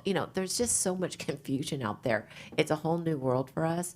But I will say, events such as like Bottle Rock, that is so committed to compostable zero waste, it can be done in a big event, let alone a business. I know it's possible. And at the end of it, I know it feels good because I've done it for a couple small events, have it be like a no waste event. And I'm like, I feel pretty good about that, So anyways, I just encourage everybody, to continue to self-educate and embrace this real positive change. Thank you. Okay, thank you, Supervisor Alessio. Great comments and questions. I don't see any more discussion here, other than to say I really appreciate the thought and effort that's gone into pushing this forward. It's been a while building this up to something that should be in pretty good shape to initiate. So I'm also supportive. And I would ask for a motion from anyone here on the board to adopt the ordinance amending chapters 5.70 and 5.80 of the Napa County Code. So moved. Okay, so Vice Chair Manfrey, just to clarify, it's a motion of intent to adopt. Thank you. Motion of intent to adopt. Yes, so moved, the intent. With a first by Supervisor Alessio and a second by Supervisor Gallagher. All in favor? Aye. That motion passes unanimously. Thank you.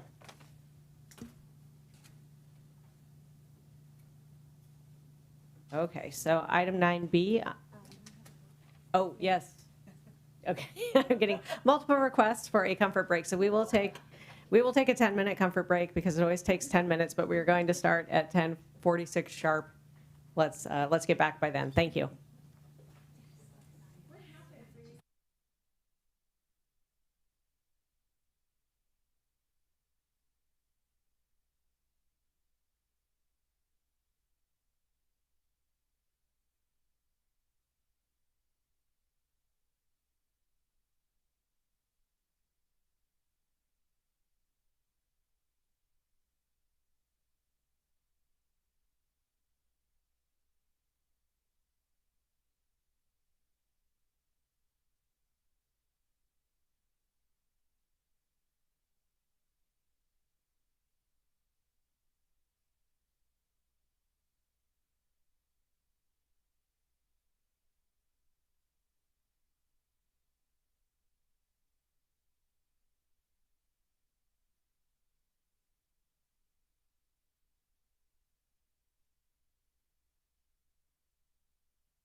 Okay, thank you. We're resuming the meeting here. We are going to item 9B, which is introduction of an intent to adopt a Napa County ordinance amending Chapter 5.40, peddling and soliciting of the Napa County Code to conform to California Health and Safety Code requirements and to clarify those requirements.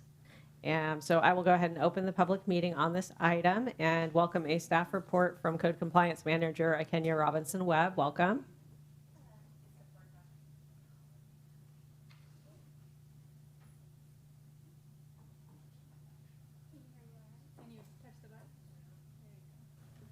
Okay, that works. Good morning, Chair Manfrey, members of the board. My name is Kenya Robinson-Webb. I am the Code Compliance Manager for the Planning, Building, and Environmental Services Department. I am here along with Environmental Management Coordinator Brittany Urquhart, who's back there, and Deputy County Counsel Rebecca Reynolds to give a presentation on the introduction and intent to adopt an ordinance amending Chapter 5.40, peddling and soliciting, to conform to California Health and Safety Code requirements and to clarify the requirements. Okay. The Planning, Building, and Environmental Services Department has experienced a noticeable increase in citizen complaints related to sidewalk vending activity in the unincorporated areas of the county. The purpose of this presentation is to provide an overview of sidewalk vending, explain recent enforcement changes outlined in SB 946, and introduce proposed amendments to Napa County Code Section 5.40, peddling and soliciting. Peddling is the act of selling goods or services directly to the public, typically by traveling from place to place or going door to door. In the unincorporated areas of the county, peddling is most commonly carried out by sidewalk vendors who sell food and other goods from mobile setups such as carts or stands. Peddling and soliciting is regulated under Napa County Code Sections 5.40, peddling and soliciting, Napa County Code Section 8.04, retail food facilities, Government Code Chapter 6.2, sidewalk vendors, and California Retail Food Code Section 113700 to 113733, as adopted in Napa County Code Section 8.4.30. Sidewalk vending is a frequent occurrence within the county, especially in busy pedestrian areas and public spaces. These vendors are often transient and operate mobile setups to sell a variety of items, including fruit, prepared food, flowers, and other merchandise. Sales typically take place on sidewalks or within the public right-of-way, where vendors can easily reach customers passing by. Sidewalk vendors selling food without a permit pose public health and safety concerns due to risk related to food safety and handling. These include the potential for foodborne illnesses caused by improper temperature controls, poor sanitation, inadequate storage, limited access to hand washing in restrooms, and increased exposure to pests. Recently, environmental health and code compliance staff conducted unannounced inspections of sidewalk vendors. During these inspections, they tested cooked meats and found that they were being stored and served at unsafe temperatures, around 50 degrees Fahrenheit. According to the California Health and Safety Code, most cooked foods must reach internal temperatures between 155 degrees Fahrenheit and 165 degrees Fahrenheit to ensure safety and maintain a standing hot temperature of 135 degrees. Additionally, the USDA identifies the temperature range of 40 degrees to 135 degrees Fahrenheit as the danger zone, where harmful bacteria can grow rapidly. To date, all food tested by environmental health specialists during these inspections has fallen within the danger zone, posing a significant risk to public health. Sidewalk vending can raise several public safety and environmental concerns. These include traffic and parking issues, as vendors often set up in busy areas, leading to congestion. Pedestrian safety and accessibility may also be compromised, particularly on narrow sidewalks or in areas without a sidewalk. Additionally, the use of open flames, tents, or proximity to dry vegetation can create fire hazards. Improper litter and waste management can lead to pollution and clogged storm drains, while excessive noise or bright lighting from vending setups may contribute to public nuisances. Sidewalk vending also raises regulatory and equity concerns, particularly when vendors operate without required permits and licenses. This includes the avoidance of business licenses, health department permits, food handler certifications, and liability insurance. Over the past year, county staff have engaged with local business owners who express growing concern over unfair competition from unpermitted food vendors operating directly outside their establishments. These business owners emphasize that they invest significant time and resources to comply with permitting, health, and safety regulations, requirements that not only protect public health, but also result in additional operational costs. In contrast, many unpermitted food vendors do not face these same obligations and often fail to collect or report taxes. This creates an uneven playing field and places fully licensed businesses who follow all legal and financial requirements at a competitive disadvantage.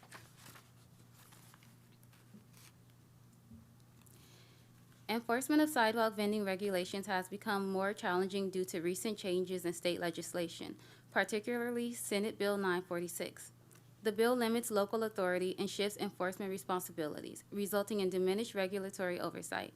Enforcement also comes with safety concerns, both in terms of community reactions to enforcement efforts and the safety of county staff tasked with the carrying out compliance. Enforcement is a joint collaboration effort between code compliance, the Environmental Health Consumer Protection Team, and the Sheriff's Department's problem-oriented policing team. These efforts focus on education and encouraging voluntary compliance, supported by a progressive enforcement approach. In cases of continued noncompliance or immediate health risk, enforcement may include the impoundment of food and equipment to protect public health and safety. A key component of our enforcement efforts has been the active collaboration with the public, including both business owners and residents of the county. Over the past few years, they have remained vigilant and vocal in expressing their concerns about unregulated sidewalk vending and its impact on public safety. Recognizing the importance of their input, county staff ensured that these community voices were heard and taken into account as we move forward with plans to amend the existing codes.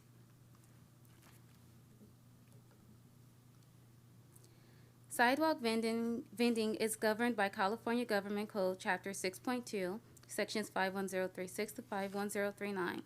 This law, Senate Bill 946, establishes statewide regulations for sidewalk vendors, limiting how local governments can regulate vending activities. So what did SB 946 accomplish? SB 946 emphasizes the protection of economic opportunities for vendors while requiring that any local restrictions be based on objective health, safety, or welfare concerns. SB 946 decriminalizes sidewalk vending and limits local restrictions on where vendors can operate. It prevents cities and counties from confining sidewalk vendors to specific areas without justified reasons and restricts the penalties that can be imposed for violations.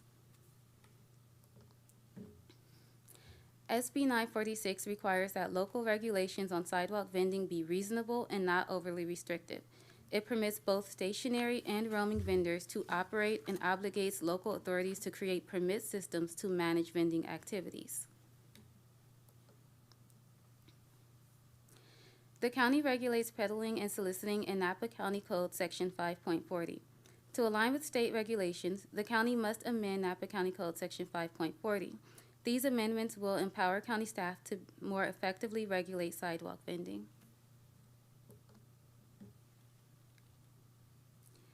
County staff recommends the following changes to align with state regulations: updating permitting requirements and revised permit revocation criteria.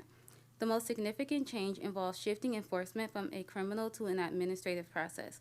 This transition moves enforcement responsibilities from the Sheriff's Department to the Planning, Building, and Environmental Services Department. Under state law, the designated enforcement agency will issue notices of violations and administrative citations with fines capped at $500 per violation. Staff recommend that the board consider amending Chapter 5.40, peddling and soliciting, to align with California Health and Safety Code requirements and to clarify applicable regulations. Over the past few years, county staff has seen a significant increase in complaints related to peddling, particularly sidewalk vending. To effectively regulate these activities, the county must amend Napa County Code Section 5.40, the peddling and soliciting ordinance.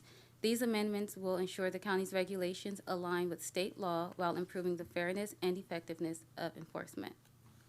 So this concludes the presentation. We are available for any questions. Thank you very much. That was very informative. Are there any public comments? Wait, did I already take public comment? No. Are there any public comments on this item?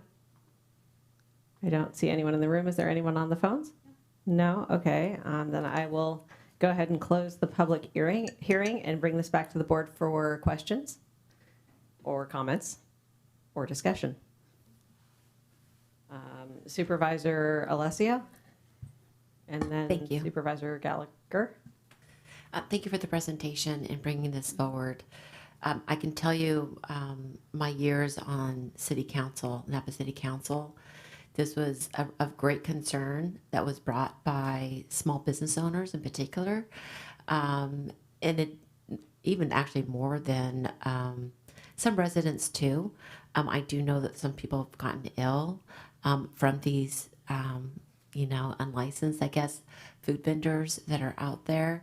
I do think unfortunately, it's become a problem. And it's also very unfair to folks who have brick and mortar, who have licensed food trucks, who are conducting business in the way that's safe for the public to go to their business. So I appreciate you bringing this forward. I do think it maybe even provide a pathway for the city to do something, because I know they've been grappling with this issue. In terms of, this is only in the unincorporated area that it's going to, will it be for all, will it include the city? No, it's just in the unincorporated area, correct? Yeah. Correct. Bottle Rock, and again, I counted, and there were over 90 vendors along 3rd Street. Over 90. I couldn't even believe it. How many vendors were out there. They're not from this community. They're not giving back to this community. And I wish them well someplace else. So I do hope the city will take note of this and see this as a path for them too. I support this action. Thank you. And just to clarify, this amendment is for the unincorporated area of the county, and it definitely helps us to strengthen our tools. However, our environmental health team is tasked with not only enforcement in the unincorporated areas of the county, but within the incorporated areas. So Exactly. They're also That's why I up got a there. little confused, because I know Yes. you do visit the restaurants and you make sure everybody, that the health and the code enforcement in terms of the health is there too. But this only applies to the unincorporated area, even though we also oversee, the health department within the restaurants within the city jurisdiction. Yes. Okay. So the city would have to also take their own action if they wanted to. Yes. Okay. Thank you. Okay, thank you, Supervisor Alessio. Supervisor Gallagher. Thank you, and I know that this is to update our ordinance to comply now with state law. Just curious for PBES about changing the enforcement piece, if that is, how that's going to affect the workload, I guess I would say, of PBES doing the enforcement rather than the sheriff, or is there just not a lot of this going on in the unincorporated area? I'm looking back at Mr. Bordona or somebody. No? Okay. Okay, so yes, it is a little different. So right now it is a collaborative effort with the Sheriff's Department. They will still assist us because it's a safety issue when we're going out there. And so the sheriffs will still be there, but PBS will take the kind of the main enforcement. So there will be a slight increase in workload. Okay, just checking that out. The sheriff has authority to impound. The sheriff would have authority to impound equipment that is found to be unsanitary, and that is separate from this ordinance. Okay, all right. Thank you. That's okay, Brian. So just as we continue the conversation, I'll go ahead and make the initial motion for the intent to adopt. Thank you for that. Do you have any, is Can I get a second on that, or is there any more discussion? Okay, so first by Gallagher, seconded by Supervisor Alessio. We have a motion for the intent to adopt the ordinance amending chapters 5.0 of the Napa County Code to conform with California Health and Safety Code requirements to clarify those requirements. All those in favor? Aye. Aye. Any opposed? Motion passes unanimously. Thank you. Thank you. Okay, and because we moved up item 10B, we're at our last public item, which is item 10A, administrative item 10A, receiving a presentation on the risk management program at Napa County. So I would invite Assistant CEO Becky Craig to provide a staff report on this subject. Thank you. Thank you, Mrs. Craig. Supervisors. Yes. Good morning. This is going to be a very high-level overview, and I welcome this discussion and look forward to any questions from the public or the board as we proceed. So thank you. This is effective this year. And, today's agenda is in 4 areas. I'd like to go over the organizational structure of our risk management program, the risk pool that we are members of, our claims activity, and a risk assessment is how we will conclude. So first, the organizational structure. The structure today is that I, as the Assistant CEO and our Chief HR Officer, administer the risk program with our staff and contractors. The staff includes an analyst who assists with workers' comp claims, as well as our risk and safety officer. We are purchasing insurance through our risk pool, as well as we are verifying the insurance of our contractors. And so there is a lot of insurance language in our contracts, whether we are the lessee or the lessor, contractee, contractor, and so we spend a lot of time in the area of insurance and language. We also use third-party administrators for our claims, which I'll discuss more in a few minutes, and we work very closely with County Counsel for all expected and actual litigation. So our risk pool. The county is a member of the Public Risk Innovation Solutions and Management. That's the last time I'll say all those words. It is PRISM. PRISM is a JPA, and we are one of 54 counties who are members of this JPA, along with hundreds of cities, schools, and special districts. Staff just got back from the annual PRISM conference last week. There are 1,300 members in PRISM. And so being one of the original members and one of the voting members of the board is pretty significant, especially for our size, being so small as a percentage of the whole pool.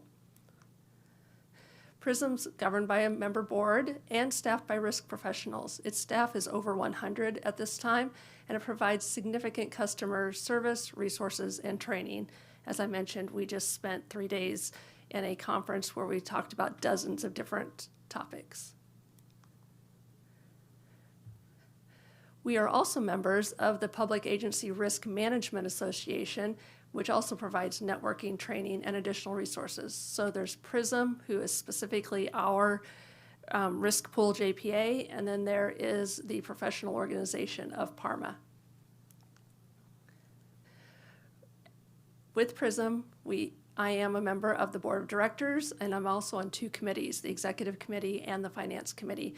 So I'm in meetings monthly between those 3, discussing the issues related to insurance and the claims related to local government. Additionally, we are members of the Golden State Risk Management Association for our resort improvement districts. So they are special utility districts, they have special needs, and they receive their direct coverage through GSRMA, who also, by the way, many risk JPAs, such as GSRMA, are also members of PRISM. So GSRMA is insuring its members, including the resort districts, up to a certain level, and then they're buying reinsurance through the risk pool of PRISM. we have many different areas that we have coverage, and the two primary areas are excess general liability and excess workers' comp. I say excess because we are self-insured for the first dollar. Up to $500,000 per claim on general liability. For the last 2.5 years, the board increased that self-insured limit from $300,000 to $500,000. And in our workers' comp program, we again are self-insured up for the $350,000 for each claim, and then we have excess workers' comp insurance to cover beyond that. Our third coverage area is property, and we do buy additional earthquake insurance on many of our facilities, which did come in handy 11 years ago and paid for the renovation of the historic courthouse and other areas. Until this year, our claim was the largest claim in PRISM from earthquake damage for property insurance claims. And this year, unfortunately, a school district down in southern and LA County with the fires, unfortunately, experienced exorbitant amounts of losses and has now taken the ominous title of first place in property claims in PRISM, away from Napa.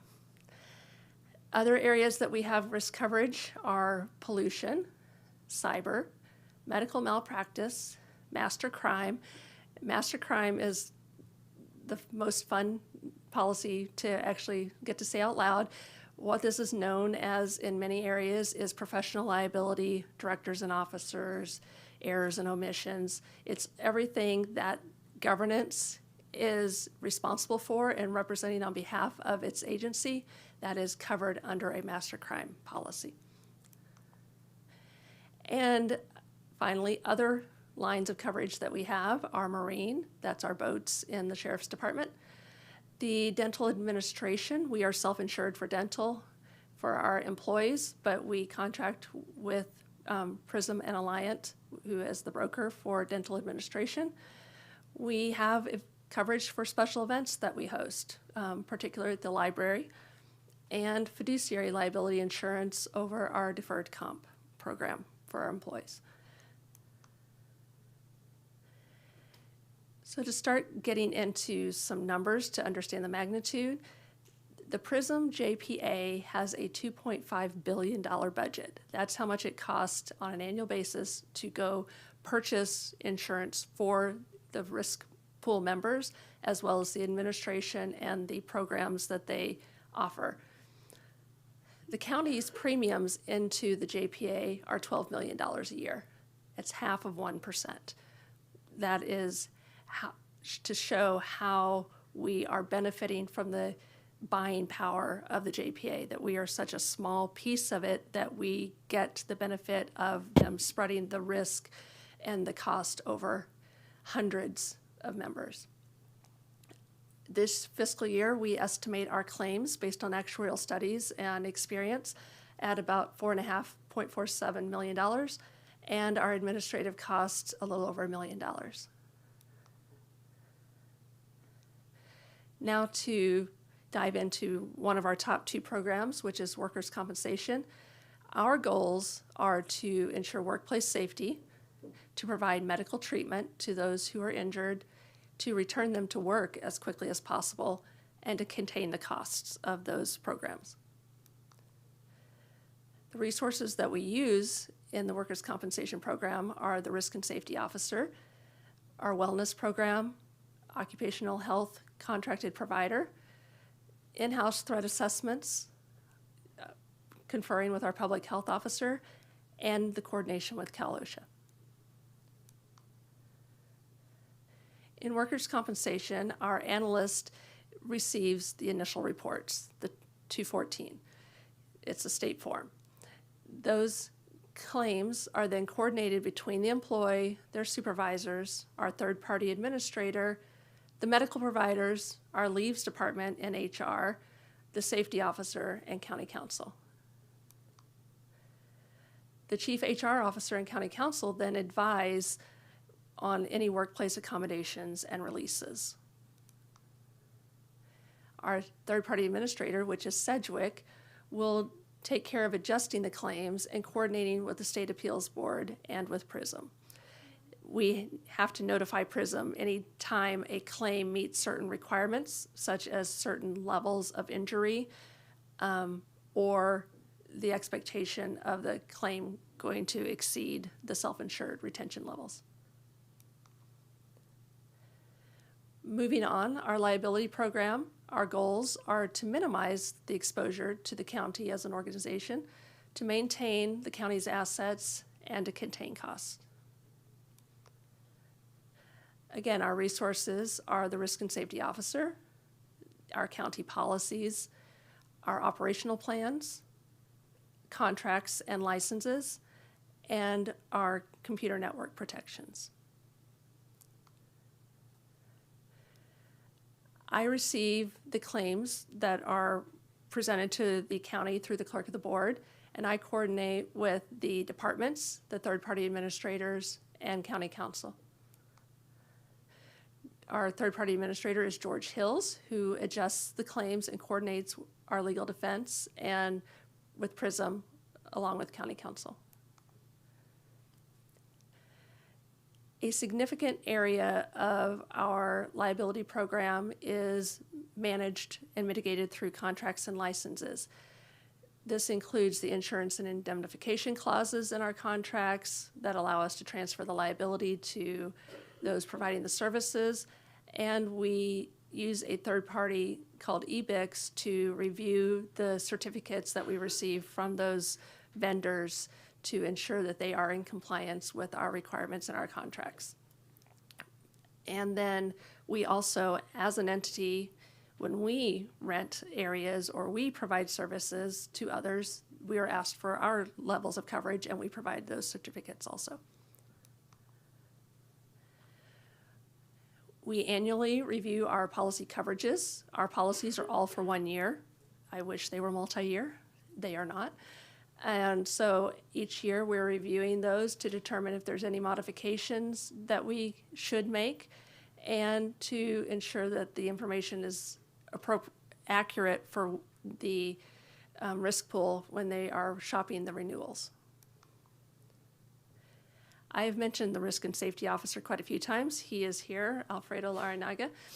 He has a variety of tasks that he is responsible for. First and foremost, he is reviewing the accessibility of our property and to ensure that we are in compliance with ADA regulations, as well as doing safety assessments for all of our areas for our employees and the public. He is coordinating remediation with our property management, and he also provides mandated trainings in our departments, whether it's roads, Health and Human Services, or other. He also reviews our applicable policies and ensures that they are in compliance with state and federal regulations. He is our liaison with OSHA and Cal OSHA. He is also handling the security coordination of county facilities and is our point person for any accessibility claims and grievances. Speaking of claims, our claims activity, this is our workers' comp claims activity for the last 10 years. It shows $16 million in actual claims and about $5.8 million in case reserves. The reserves are for those claims that have either been incurred or have not been incurred but are expected based on the actuarial information available for our population. So in total, it's about a $22 million over the last 10 years, or a little over $2 million a year in a workers' comp program. We have recovered about $600,000 of this from PRISM because we have exceeded our self-insured retention during this 10-year time on a few claims. And so therefore, this would be offset by about $600,000, which then brings this program to a little under $2 million a year. And as you can see, a few years ago, we were having a significant more significant number of claims, over 100 a year, but in the last few years, it has been less than 100 claims per year from our employees. Similarly, our general liability claims activity has been $24 million over the last 10 years, with $4 million in estimated reserves. However, we have had 2 or 3 claims that have been significant claims in those time periods. As you can see, in the year 2017-18, there was $18 million paid out. We recovered $16.5 million of that. We've recovered $18 million over the last 10 years. So that, in effect, takes our net exposure down to $6 million over the 10 years. That was the county's responsibility, along with the $4 million. So it's been about a $10 million cost to the county, or $1 million a year. And as you can see here, in most years, we have less than 50 claims a year against the county. Now, to do a further dive, to understand the magnitude of this program, the risk program is 1.7% of the county's total appropriations for this year. It is 3% of the general fund. Workers' comp, which is one of the 2 primary programs, is 30% of the cost and about 2/3 of the claims. The general liability program is 50% of the cost and 1/3 of the claims.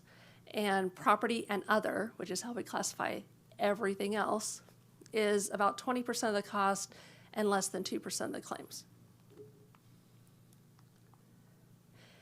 To further break that down, you can see that I identified here the top 10 departments and their impacts with the cost allocation of the program of the $17+ million this year, and the percentage of their budget, as well as what their percentage of the overall program is.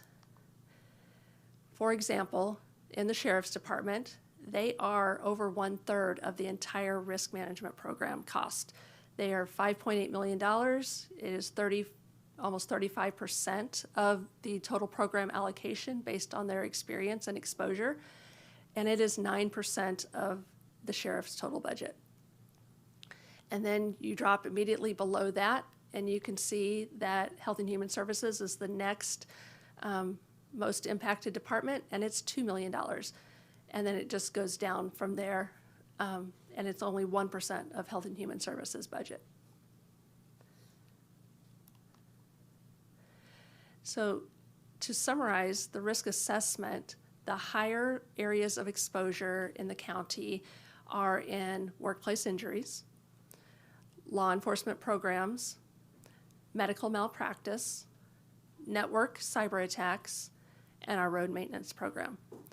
These are the areas where there is a lot of inherent external forces that we have very little control over, and that's why they're the higher levels of exposure.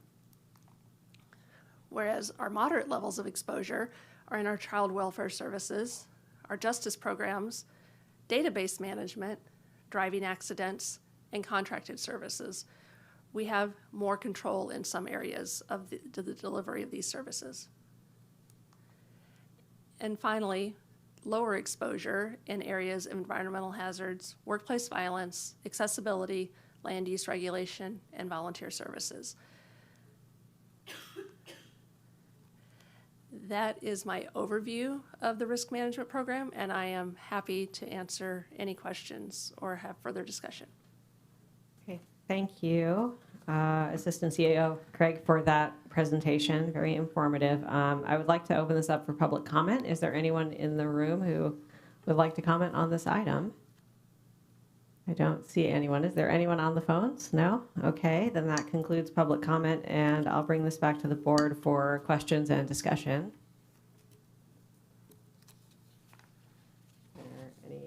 Supervisor Ramos? Thank you, and thank you, Ms. Craig, for the overview of this. I think it's incredibly helpful for this board, this constituted board, to go through this. And certainly our membership in PRISM financially has paid off. I mean, it's the best bet in town. no doubt. For one of the things that is it possible to go back to the slide when you look at the departments by the risk and the allocation, the one that had sheriff and HHSA?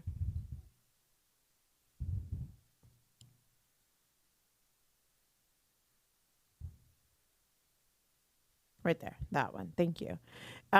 So when I'm looking at this chart overall, there are I'm not so concerned about the cost itself. What I'm really looking at is budget cost to the department and program cost.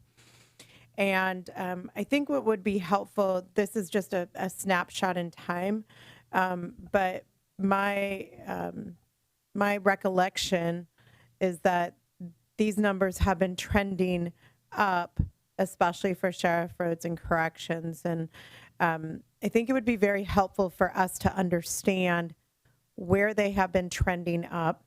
I think it would be incredibly helpful to look at the breakdown of workers' comp within each of the departments, because my concern here is, while we have a risk program overall for the county, in order to be able to manage our program allocations, we have to make sure that what we are programming is department specific. And the risks that occur to the sheriff's office, just when you look at the number of workers' comp injuries that are very different from an HHSA employee's worker comp injuries. And when you look at the size of the claims, right, at the sheriff's office, many of our deputies over time have had to have surgeries because of their workers' comp claims. That's not necessarily the same type of injury that we're experiencing in other ones. Roads, as we know, have had some significant incidents that have increased that, but looking back, that has continued over time. And so making sure what I would really like to get us towards, I believe that this is a good moment in time snapshot for us, but we need to be looking at how do we direct the policy from this board to be able to bring these budgeted costs and the program allocation costs down, and to look at how do we right size this. I do not know if our sheriff's department has a larger number of workers' comp incidents based as compared to other counties. I do not know if our roadway incidents that we've had through the roads department are out of pocket for similar sized counties. And so when I look at this overall, I have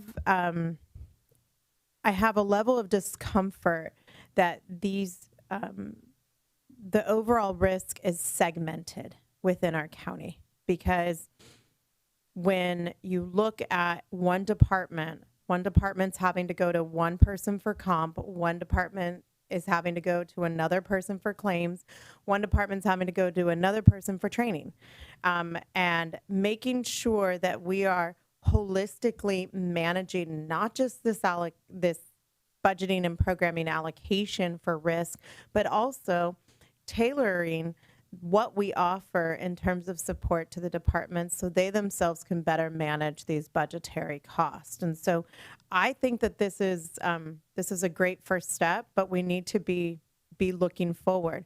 When it comes to, I think it was EBIX.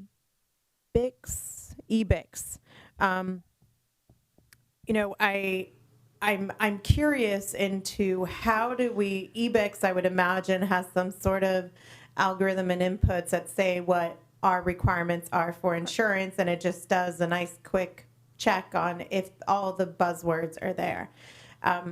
What are we doing on an annual basis to ensure that what we are requesting in terms of insurance is sufficient? So your last question, we actually received the guidelines called the Insurance Requirements in Contracts from our broker, which is Alliant through Prism, and they identify what is necessary in order for our contracts to be compliant with our insurance policies. And those were updated 2 years ago, and they are reviewed on an annual basis. So that is what we implement into our agreements and have as our requirements for insurance verification. Do we at all do an analysis of whether we require more than the minimums that have been told to us by Prism, and how do we do that? We do that on construction contracts, yes, and that is a discussion between Public Works, County Council, and myself in risk to determine at what levels do we think higher risk projects, something that involves a crane, something involves more complicated bridge construction, for example, we will have higher levels requirements than the minimum. And in terms of, but we don't have a policy that sets forth, that's done as at an ad hoc basis, is that correct? It is a practice that we have, and we have a default of how much we are expecting, but we'll review that each time to ensure that's what we want to apply, because they are unique contracts and we do about 2 to 3 a year. Okay. And then you did have you had mentioned George Hills is our third-party administrator for what claims? General liability. So that would include anything from a vehicle accident to a slip and fall in the lobby? Yes. Okay. And in terms of how we engage our third-party administrator, do we have a set of guidelines of when we just hand it over, or do we keep it in-house for a bit, or does everything get handed over to the administrator? Every claim gets forwarded to the claims administrator, and then we have and it is also sent to the department that is involved in the claim. And immediately within a day to 2 days, there is a game plan on how that will be administered, whether the third party is George Hills will be taking the point person on it, whether the department or whether I will do it. So for example, there was a pothole up Valley, and our department, while we put notice to George Hills because it is a claim against the county that will need to be processed, we are subrogating that to our vendor who is doing the road construction that did not secure the pothole area. And so our department is basically taking the lead on that one to get that one resolved, and our vendor is participating. But if our vendor didn't participate, we would have to take the lead and then go forward with formal subrogation. So it is a coordinated effort on every single claim, but yes, our third-party administrator is put on notice so that way they can be aware of it and take their role as we need it as quickly as possible. Okay, and so when I'm trying to understand, when I look at this overall and this breakdown, and I think these are very helpful breakdowns, the risks that occur, and I'm using risk with little r, but encompassing all of it, are very particular to some of these divisions. How do you determine which department is at the table trying to settle out and address this claim versus when you and county council do it? The departments are always involved. So we ensure that the department is always participating in the conversation all the way through the process, whether or not, because they're the experts in the area. They know what did or didn't happen. They know what they need to do going forward. We are here to help with the administration of it, provide the resources for it, and then to ultimately represent it legally. But the department is always participating because they need to be aware and responsible. Thank you. And then a last one one last question, then a request for information. You mentioned medical malpractice as a risk. I can't recall we've had those claims. We do not have very many medical malpractice claims. We are very fortunate, but we do have a few that arise from time to time. They thankfully have not been significant and have not risen to the board for discussion. They could increase because a primary area of our medical malpractice coverage is the provision of medical services and mental health services to our inmates. And so we contract with a third party for those medical services, and we have to ensure that we are transferring that risk in those contracts. But we do also have the capacity to offer some of those services in-house with our employees, and that is the exposure that we have. And it's not only in our jail, it's also in our juvenile hall. Okay, thank you. And that gets me to the next one. A number of counties have had very large recent exposures in regards to previously expired claims that are now allowable through juvenile hall. And so my question is, how are we planning for a claim that we might not know about? That is all in our actuarial study, and that we are setting aside reserves for that. We have 2 such claims in our process right now, and we are very fortunate.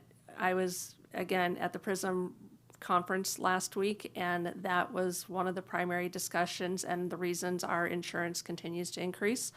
Our general liability increase, our preliminary estimates is it's going to go up another 20, 30, 40% again next year, and it's related to those sexual abuse claims. And it as is part of the risk pool?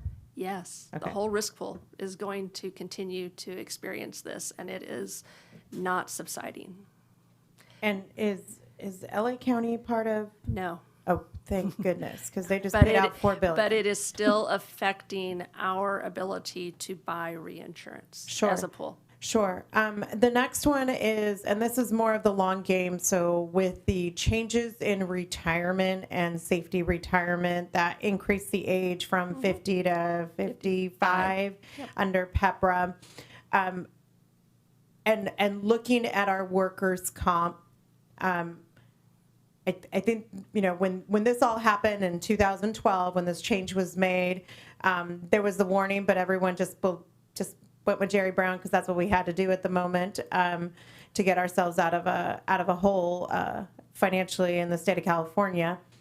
But I am very concerned as we look at the growing trend of workers' comp cases as it relates to our safety employees, and I think it's important for us to track that.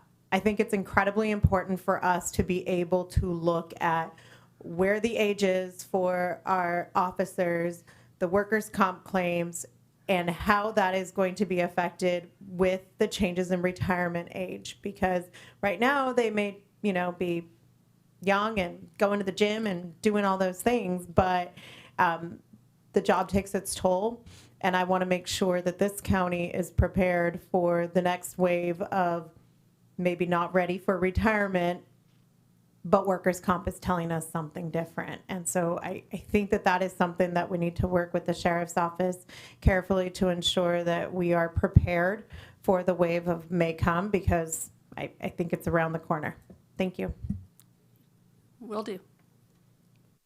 All right, thank you, Ms. Craig, for that presentation. Very informative, and for the discussion. OIC Supervisor Alessio. Thank you. I forgot to hit my button. Appreciate you catching that. Of course. Thank you for this presentation. Boy, it's eye-opening. A couple questions I have. How do we compare per capita compared to other counties in California in terms of the amount and percentage of claims, and specifically in the different divisions? So our claims proportionately are very low. We are very fortunate in that area. And our key indicator on how we compare with others is our XMOD, the adjustment that you make to your insurance exposure on an annual basis. Ours is less than 1. So we are better. We're below average on number of claims and the cost of those claims. Thank you. On the other end, how does our risk management operate now versus previous when they had an authority to have an authority in terms of an amount to resolve claims, in terms of a spending authority, versus having to, wait for something or for it to be denied and for it to actually get into like lawyers and litigation and in terms of how are we doing there? So that hasn't changed. We have a $50,000 settlement authority for the CEO and the county council on claims, and that amount hasn't changed in years. It is something that we should look at and make a recommendation for adjustment, but that is where it stands at this time. Regarding the processing of claims, we are incurring those costs up until self-insurance or up until settlement or actual trial. Yeah, I definitely think we need to look at that. $50,000 is not very much money. It's not realistic at all in terms of the authority that needs to be given to handle this. Yeah, I heard most at the conference last week had significantly multiples of that authority at their executive level now because the cost of doing business has increased, and a $50,000 is not anywhere near the material level anymore. What amount did you hear? Oh, I heard anywhere from 100 to 250 up to your SIR. So it varied depending on the level of comfort that agencies had. Thank you. And Becky, again, thank you for this presentation. And again, your work too. We appreciate you. Can you give me, there was some issue around La Onda Festival. Do you recall there being any kind of question or concern around La Onda other than the food vendors that were lined up on 3rd Street? I know that most events we have to work with very closely to ensure that they have their insurance, but La Onda is in the city, so that would not have been our event to permit. Okay, thank you. Also, I just want to say that workman's comp, for an employee to go through workman's comp, is extremely, extremely stressful. It takes a long time. And it's the last thing I want for any employee to have to go through, to be honest with you. It's punishing. And it can really cause more trauma to somebody who is out on a mental health or even a physical health issue based on a job-related duty. So I want to acknowledge that. And that's, again, as much as we can do to try to prevent somebody have to go through that process, I want us to try to do that as leaders in this organization, okay, to take care of our employees. When I see the, our Sheriff's Department and HHSA, being by far the highest in terms of number of claims, I can only assume, I don't want to assume, those are physical and mental health issues, correct? Wounds or injuries. Sheriff is a combination of workers' comp and incidents. Health and Human Services is workers' comp, and roads is primarily incidents, then workers' comp. Like injuries? No. Incidents are third party. Claims against the county. Okay, thank you. Oh, I see our excellent HR director is stepping up. Thank you, Chris. Hi, good morning. I thank you for bringing that up. I have been managing this program for almost 2 years now, and we've made significant efforts in order to improve the employee experience. I meet at least monthly with the Sheriff's Department to discuss the nature and sort of the experience that our deputies are having, and we discuss the claims. We do have a third-party administrator called Sedgwick that we work with in order to manage these claims, but we do have the ability to override certain decisions. Sometimes within the insurance programs, there's just automatic denials. For example, if someone hurts their knee, usually it will be physical therapy before we jump into an MRI or do something similar. But we have worked with the Sheriff's Department and our Kaiser on the job and Sedgwick to go ahead and automatically have an MRI done for a deputy, just because we know the nature of those knee injuries are just so much more dramatic when you're with the toll, as Supervisor Ramos has said, the toll on their bodies. So we actually make sure that that the decisions that are being made by our third-party administrator that we agree with, and if we don't, then we make sure that our employees try to get a better experience. We also have a very robust return to work program that we work with our Sheriff's Department, because we believe that it's very important to keep those deputies in the workplace with accommodations and stay connected to the workforce, because studies have shown that they get back to work faster. They feel more supported. So I just wanted to thank you for acknowledging that, and that we are working daily to ensure that we're trying our best to improve our employees' experience with workers' compensation. I really appreciate that, because not only are we talking about the risk pool insurance, we're talking about our insurance. And, there's a lot of issues around the insurance that our employees have. Right now, as insurance companies are leaving this area. And so, it's very, it truly is compounding. When employees have a work-related injury, whether it be physical or emotional, mental. So thank you for that work. And, I just want to encourage anything that we can do to do the right thing and prevent workman's comp, prevent claims, whether it be roads or otherwise. And again, giving the authority and the appropriate authority and the amount of that authority to preempt that I believe will save us in the long run, both their employees and also just the harm that's done unintendedly, to the community. Let me see if I have anything else. I think I pretty much covered it. Yeah, I covered everything, I believe, at this point. So thank you for this presentation. Oh, this was the last question. As I see our risk management officer here, I see one individual. Is that the only individual we have that's a risk management officer? And do we have appropriate staff under risk management? So for the size of our program, we do feel that we have appropriate staff. He is busy, but he has a lot of liaisons. He has one or more in each and every department. So he has someone that he is coordinating, whether it is with HR and the analyst and related to workers' comp claims, or in property management and remediation, but also more importantly to be ahead of the mandated and the voluntary trainings, that he has those contacts in each and every department that are his trusted source to support him. Thank you. The one open question, I'll end on this, is if you had a, magic bottle with a genie that came out, and you said that you can, that you have 3 wishes to improve risk management, what would those be?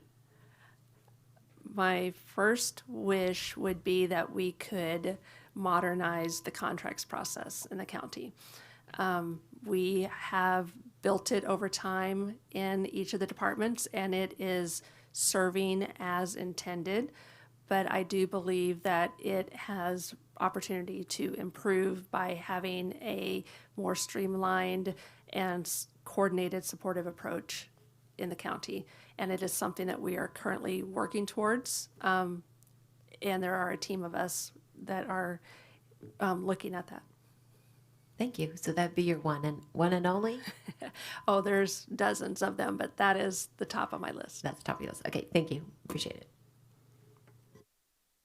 Supervisor Gallagher? Thank you. Thank you for the presentation. Just wanted to look a little bit beyond insurance and claims and risk, and look more at risk in general and from a more 30,000-foot level. So where does it live in terms of, anticipating emerging issues, especially around financial issues? We're looking at our budgets, we're looking at what's coming down from the federal government, we're looking at our local economy, we're looking at the economy in California.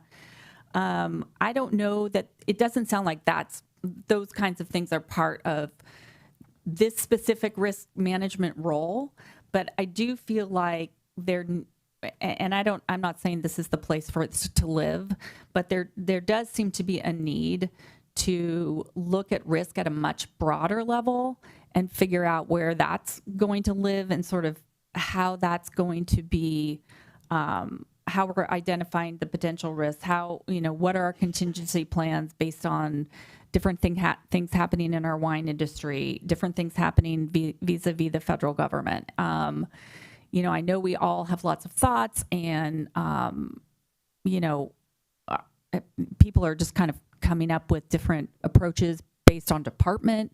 We have some departments more affected than others, and they're kind of creating their own plans.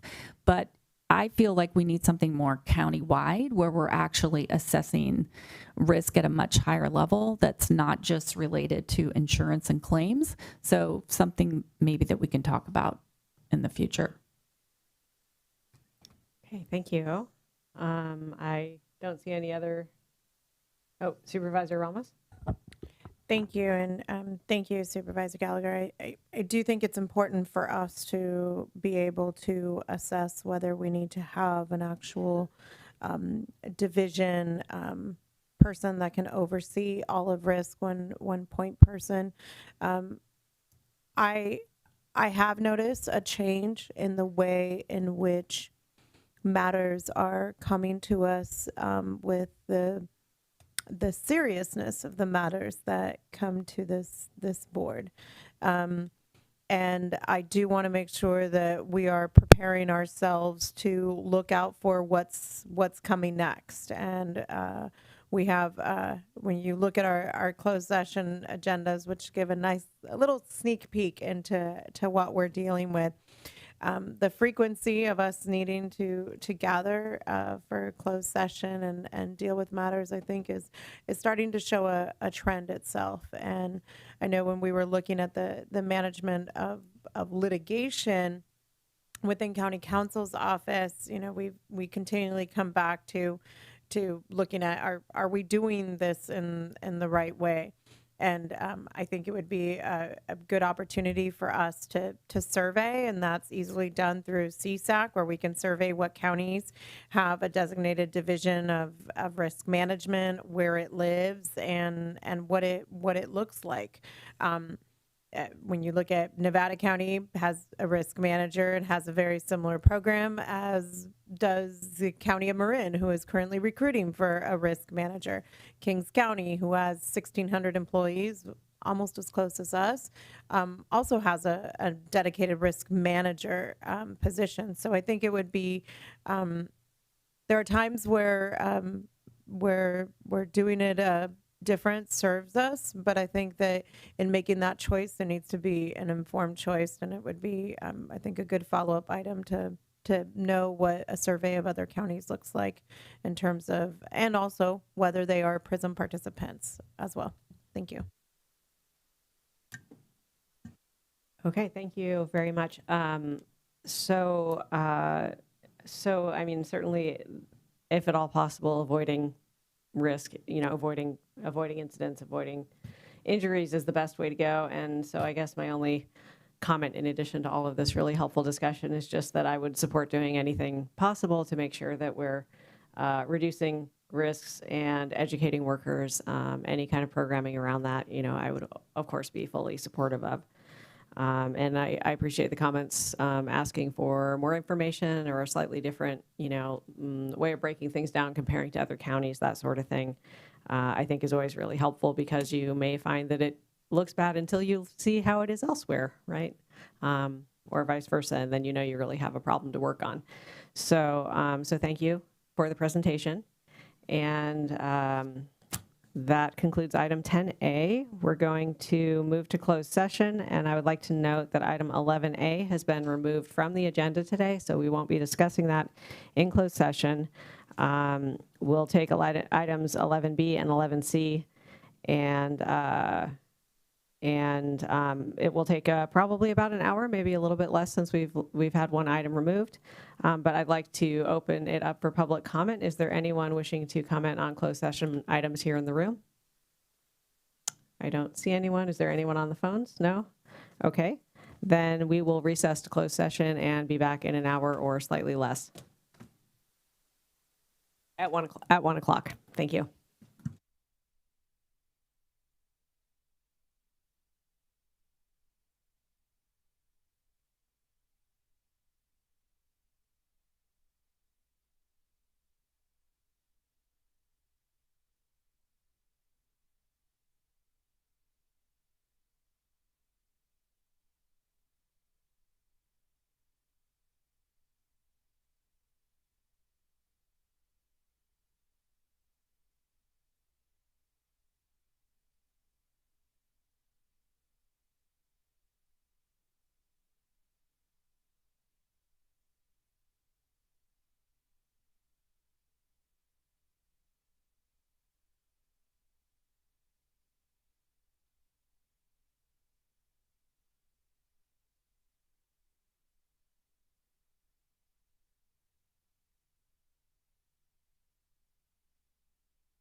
I'm gonna keep the back.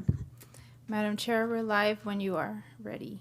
Thank you. So we are resuming the meeting following closed session for items 11B and 11C. Before we adjourn, I would like to ask County Council to report out of the closed sessions.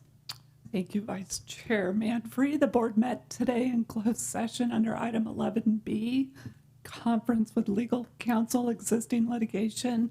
Name of the case, Juan Garcia versus County of Napa.